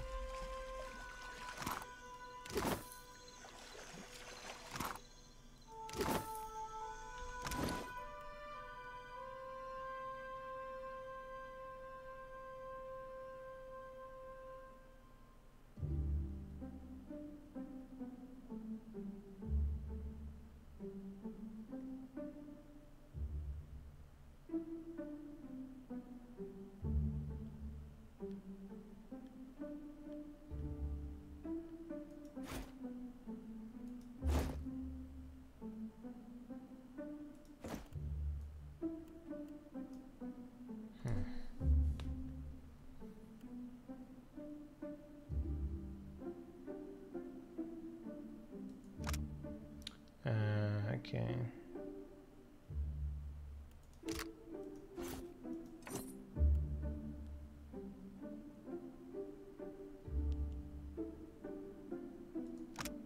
Darkest before dawn. Okay.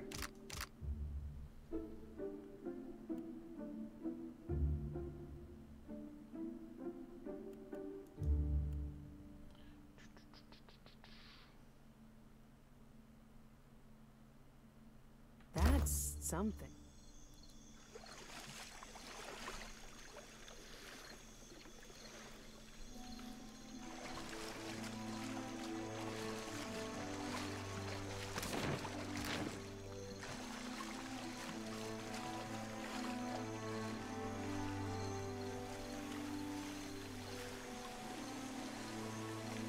Nothing but endless grey mist. This is not the afterlife I was promised. Not at least. Not yet, at least. You seem to know where you are going. The soul crosses her ethereal arms over her chest. Watcher, you're talking to a lost soul, aren't you? I'll just shine them the light real quick. The lantern rattles as Zodi swings it overzealously between you, siphoning in the spirit's essence.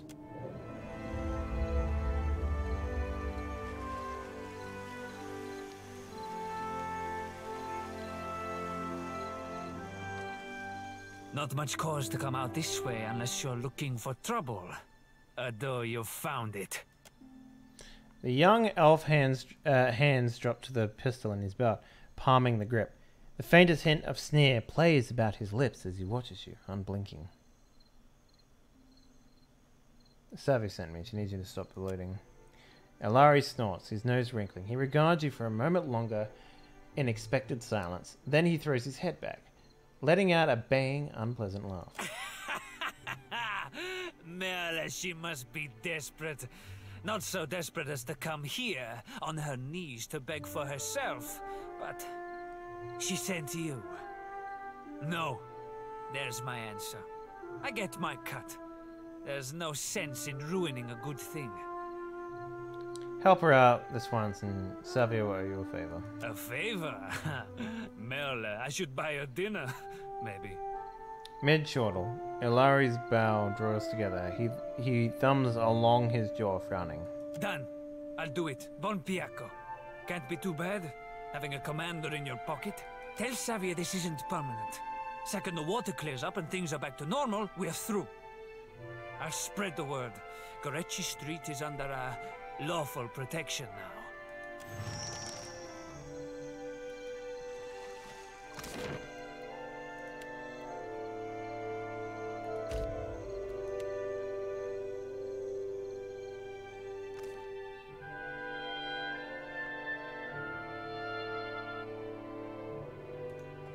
Keeping out of trouble?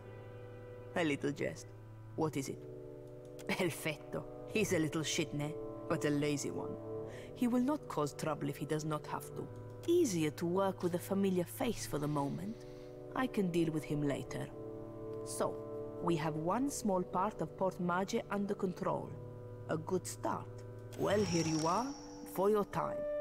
If I had 10 women like you, the whole of Port Mage would be set right within the week. Didn't level up from that, though. Got a weight in my lantern now. Almost feel like I can hear the soul when I jostle it around. What's your thoughts on Aethys? We talking during the Saints' War or after he died? Zori taps the finger on her lips and hums thoughtfully. I mean, no. Then you mean gone. Sure, maybe my god still answers to Aethys as well. Why not? But Aethys died, and death requires change. He ain't what he was. Not in exactly the same way. That's why I think his other aspect, his darkness in the light, is what's burning brighter in him now. Tell me about Aethys leading up to the war and the Saints' War. I really only know what my folks taught me. She searches the back of her hand, hesitant. Aethys embodied Saint Widwin, but during the war, he got blown to bits. That's the thing about human bodies. Eventually, they all gotta die.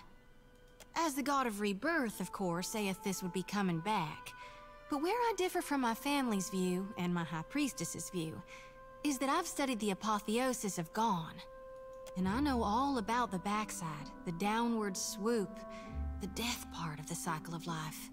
Abscission, rot, regrowth. What's gone can never be again.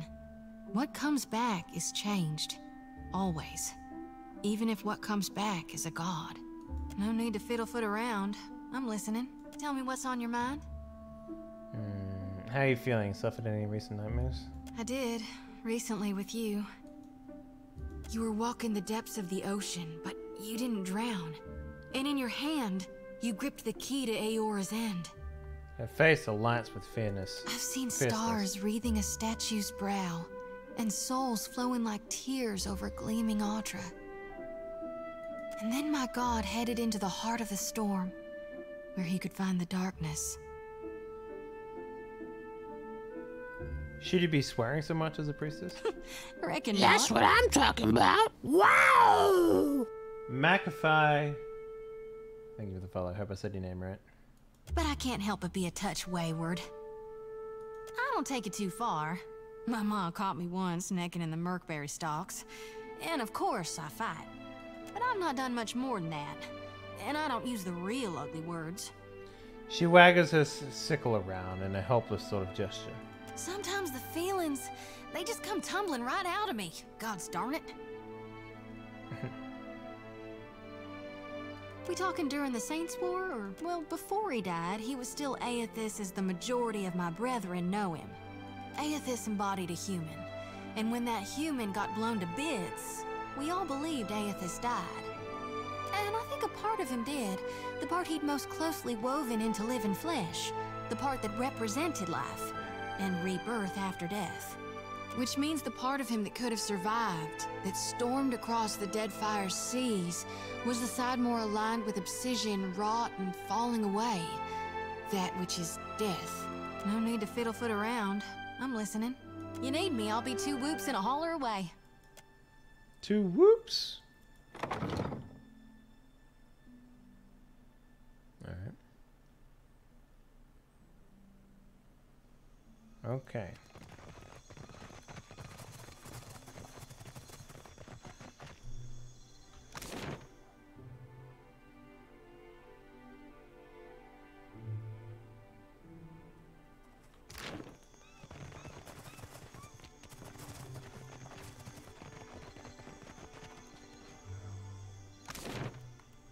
Now we go fuck this bitch up. But we won't be able to, obviously.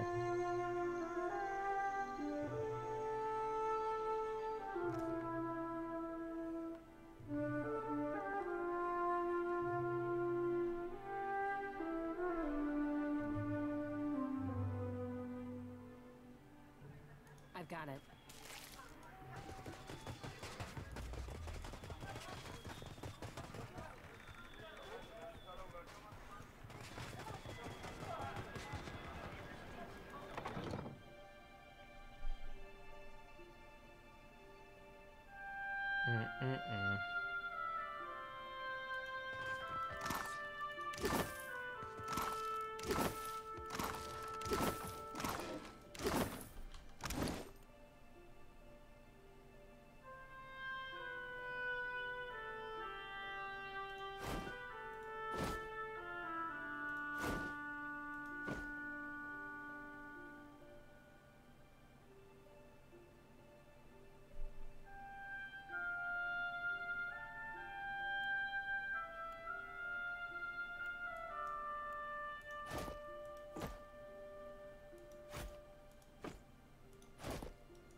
What happens when you fill up the inventory?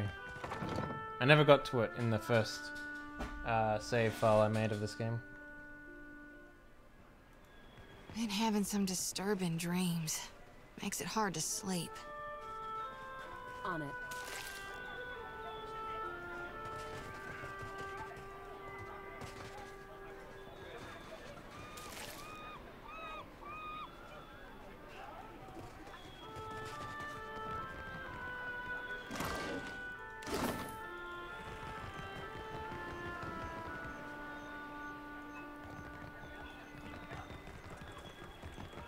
What? You are joking. I'll say the captain is quite handsome. But sister, they are so small.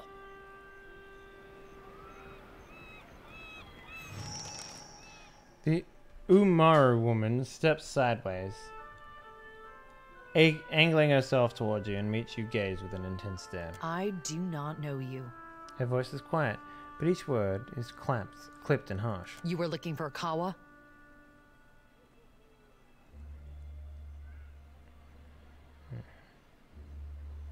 Rinko says that you robbed him during a card Rinko? game. She scoffs in a guttural burst of sound. The Valian? You jest, Akira. I should have thrown him into the sea. He dares to call me a thief? Diplomatic. Sweating, tell me what really What happened. else? The Valians are fools. But Akawa wishes to trade, so we must be patient. We must save them from Nagate's storms. Even when they ignore our advice. Ikawa told me I should see the tavern, speak with their people, learn patience. The trader Eophania, she taught me to play Valian cards. A simple game, but none would play with me in the tavern. Not until Rinko. I thought him kind, until I proved the victor, and he grew angry. Until he stood in front of his kin and called me a Mataru of Sadahuzi, a filthy islander and a cheat. For that, yes, I beat him. Why does this concern you? You've been branded a thief. I am no thief. Do you mean to insult me? I am Mataru. I am the guard in Sadahuzi. I defend this village. If I see fit to punish a man, it is my duty. If a Valiant broke Hanunun law, would you be satisfied with the fine levied by the governor? That is not the same. This has long been our island. Rinko is just a merchant. He can't fight you as an equal. Makedo opens her mouth to speak and then snaps it shut. She grimaces, averting her gaze to the sand.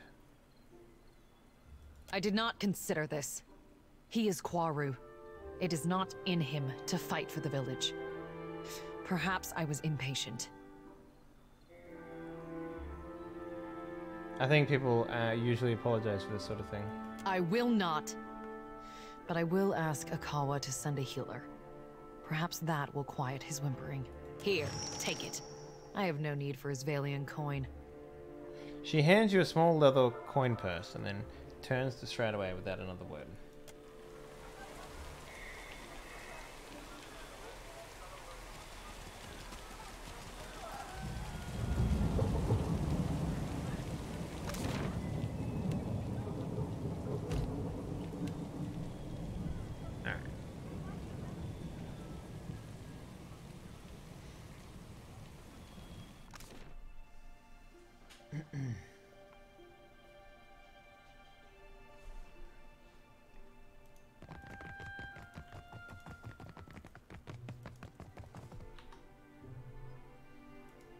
Most days I'd fire up the kettle for you or something. Sorry. Yeah, Makoto apologized for returning money. She what? He opens her coin purse in his hand and angles a one-eye glower up towards you. Let her apologize to my face, the shark spawn. Mela. What good is an apology? Does it fix my ear? Enough then. I am forgiving. You have what I asked for. I promised you a share of the coin. We leave it at that. 1,000 copper? You have saved my family, Aimika. I say it plain. Agrasima. His head drops back on the pillow and he raises an arm in a weak gesture of farewell. Awesome. Leveled up again.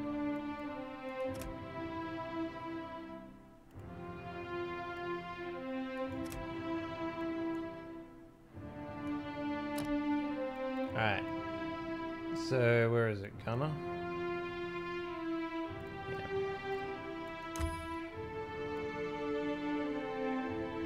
Instructs the ranger's animal companion to rush a target, knocking it prone.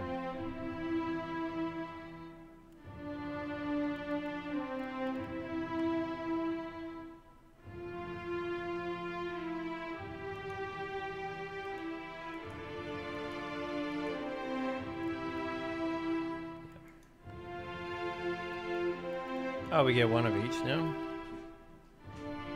Okay. Causes the Cypher's weapons to generate a field of parasitic energy that lashes out at the target, increasing damage inflicted and generating focus for Cypher.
Jump targets times 5.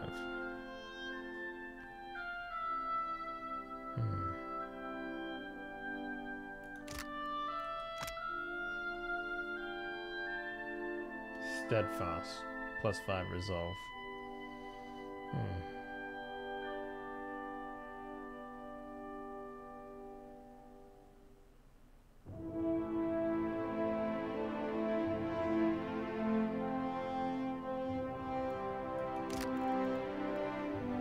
That one's not bad.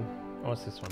Amplified thrust. Bounces electric energy harmless off an allied target onto the nearest closest enemy, causing pierce damage. Metal binding. Overwhelms the target's mental ability to communicate with his own binding.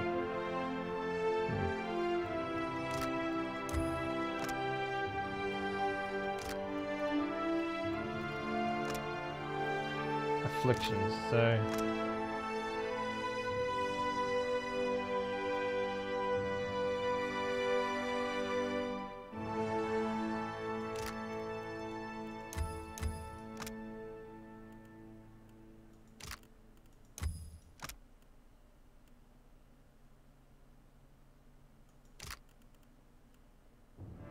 How long does it take to cast? Nothing. Okay. And it lasts 20 seconds.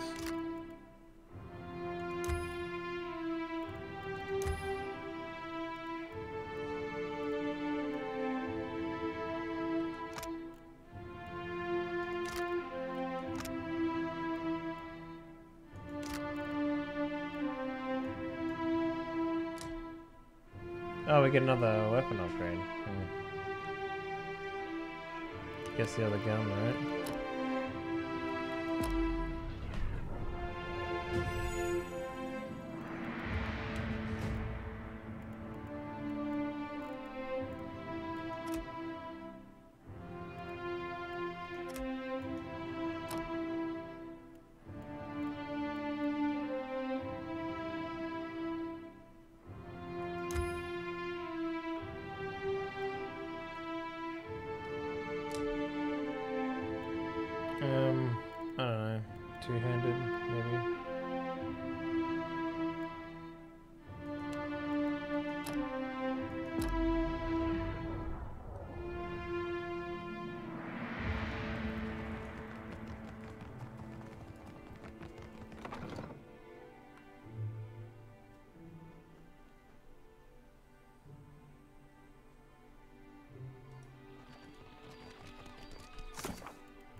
Watch over her, you hear? That's one of ours whose fate you've taken into your hands. She can take care of herself. And you know her better than her own brethren. You look, but you never see me. The Watcher's got a keen eye. Spotted my potential. The woman's lips press a hard line as she shakes her head unhappily. Please just guard her well. Protect her purity and her godliness. The body is a shell. It's her soul that'll suffer if she steps from the path of righteousness. Do you seek a blessing from the light? I'm looking for someone who came back this year. If it's a fellow missionary you seek, then you might talk with Nordegand at the temple in Neketaka. She's been around a while. Knows more of us than most anyone else. Excuse me. Alright.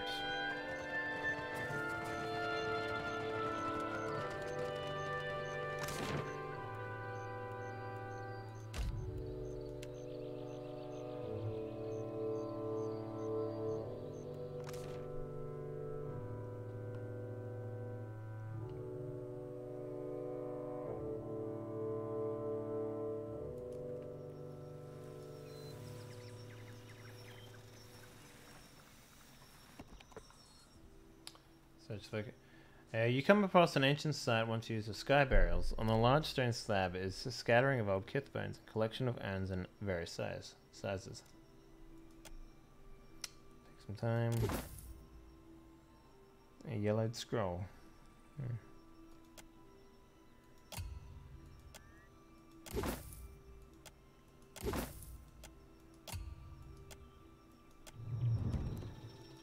So those are random.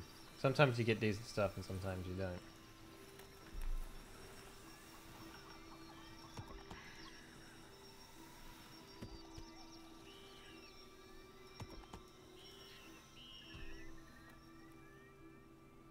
The thick woodlands spread above to the east of Port Majo show slowing your travel. Birds flitter above you and insects drone on incessantly.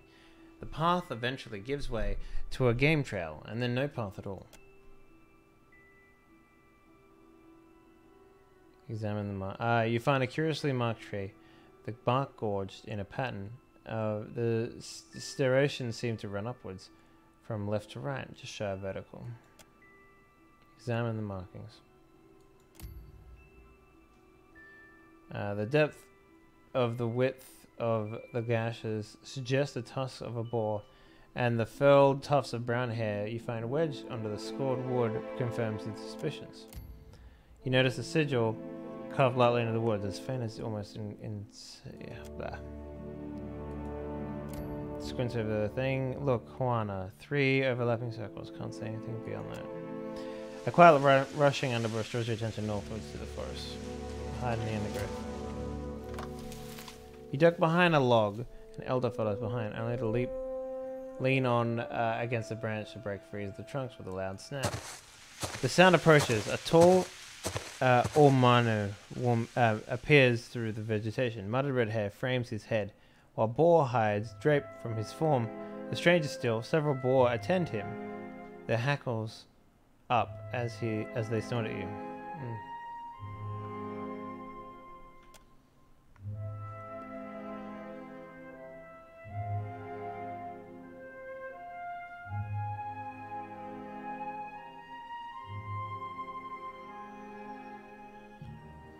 Edri picks up the side of the boars, alternately imitating their grunts and chuckling.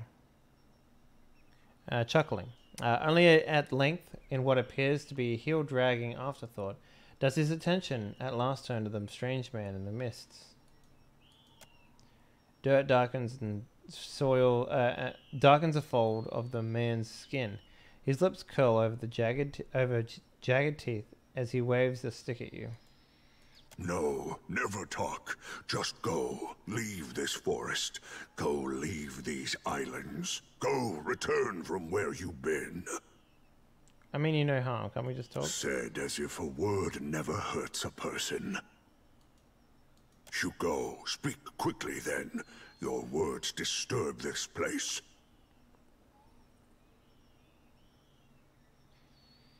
Is there anything you can do to help me on my journey? Then you think the Juan are here to serve you? Akara, they are not. I say always, those who come to these islands, they want to take, only ever to take. Just looking for a passage through this forest. No, your sort always want. This forest is not yours. This land is not yours. Go, leave. I'm not here to take from these lands. I'm here to protect them.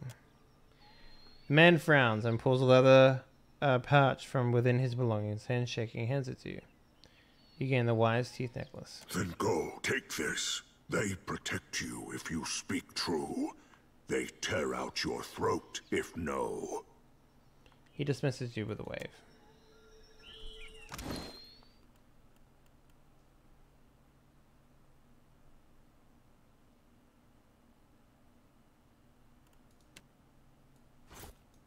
I sure do like it.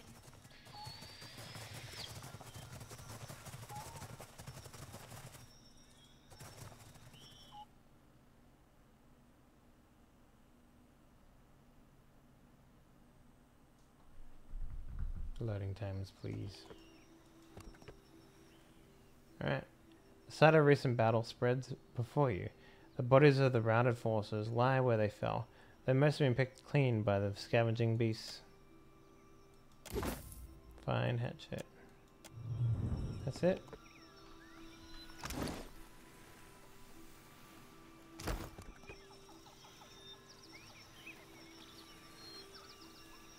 Alright. So I'm gonna go take a quick break here, because I am just tired as fuck. I have a yeah, I'm just real tired right now, so I'm gonna take a break. We'll be back in maybe an hour or two, and then we'll get back to more of this, I guess, or maybe some Conan, who knows. But thanks for watching. We'll see you in a little bit, I guess. Ta-ta.